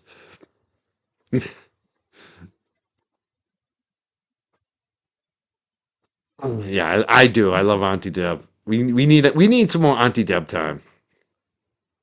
Like Auntie Deb met me for 5 minutes and was like, "Yeah, you're a buttoned up stoner." I was like, "That's exactly who I am." You'd think I'm a wild man because I smoke weed, but that's like the only cool thing about me.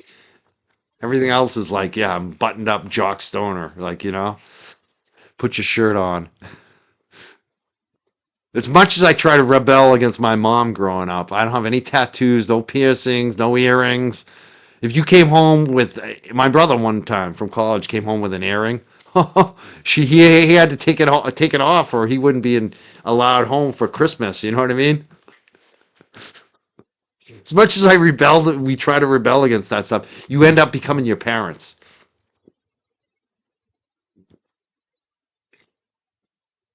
Yeah, Auntie Tab read my tea leaves.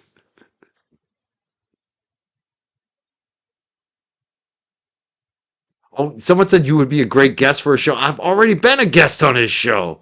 I was like one of the first YouTubers to go on there from Free Karen Reed, I think. Like I was an early adopter on Auntie Deb being a guest on the show.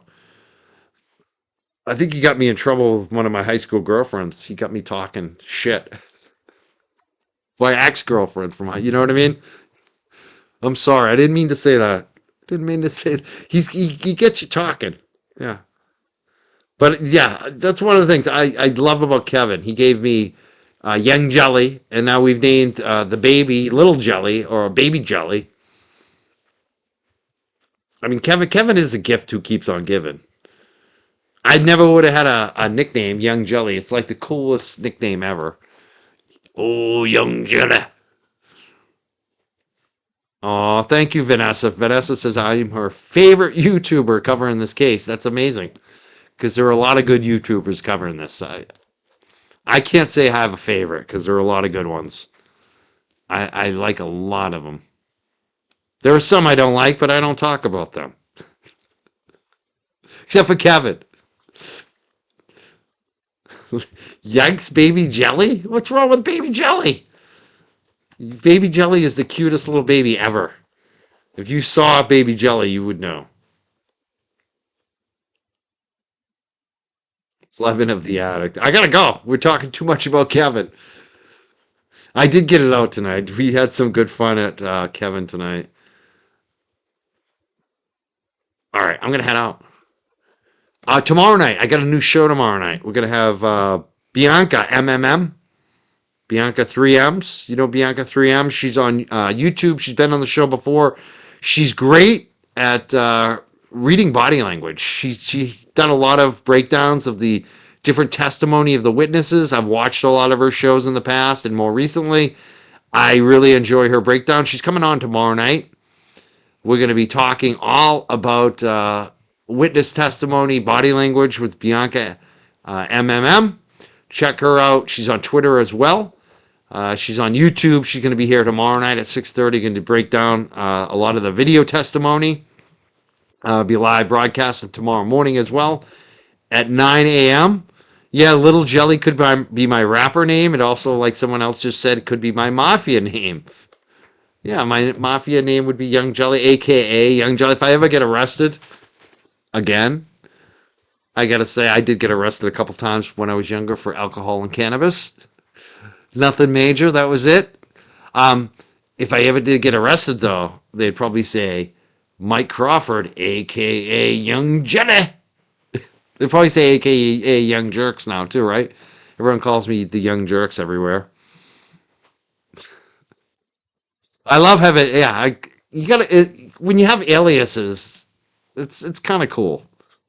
And unlike Howard Stern, he called himself the king of all media, and then everyone started calling him the king of all media. I didn't have to come up with it. Kevin called me the Young Jelly, and it just kind of stuck. We enjoy it. It's a good nickname. Finally, Kevin did something good. As long as he doesn't ask for royalties. All right, I've said it about 100 times now. I'm out of here. We'll see you tomorrow night. Bianca 3Ms, Bianca MM. Make sure you subscribe to her. Make sure you follow Lawferio on Twitter and X as well. She's also got that Facebook page. Make sure you check her out and follow her. Thank you so much to Lawferio for supporting the show. She's been a big supporter, but being a great guest. She's phenomenal. She spent 2.5 hours again with us tonight. She does all those other shows. She's on Tom and Mike a lot. I see her on, I just saw her on DJ's show the other night, Calling All Beings. She does the round. She's been on Canton Confidential. I've seen her on so many different shows. Canton Chronicle, excuse me. So I want to thank her for supporting all of the different YouTubers, but especially my show. Thank you so much for Lawferio for being here tonight.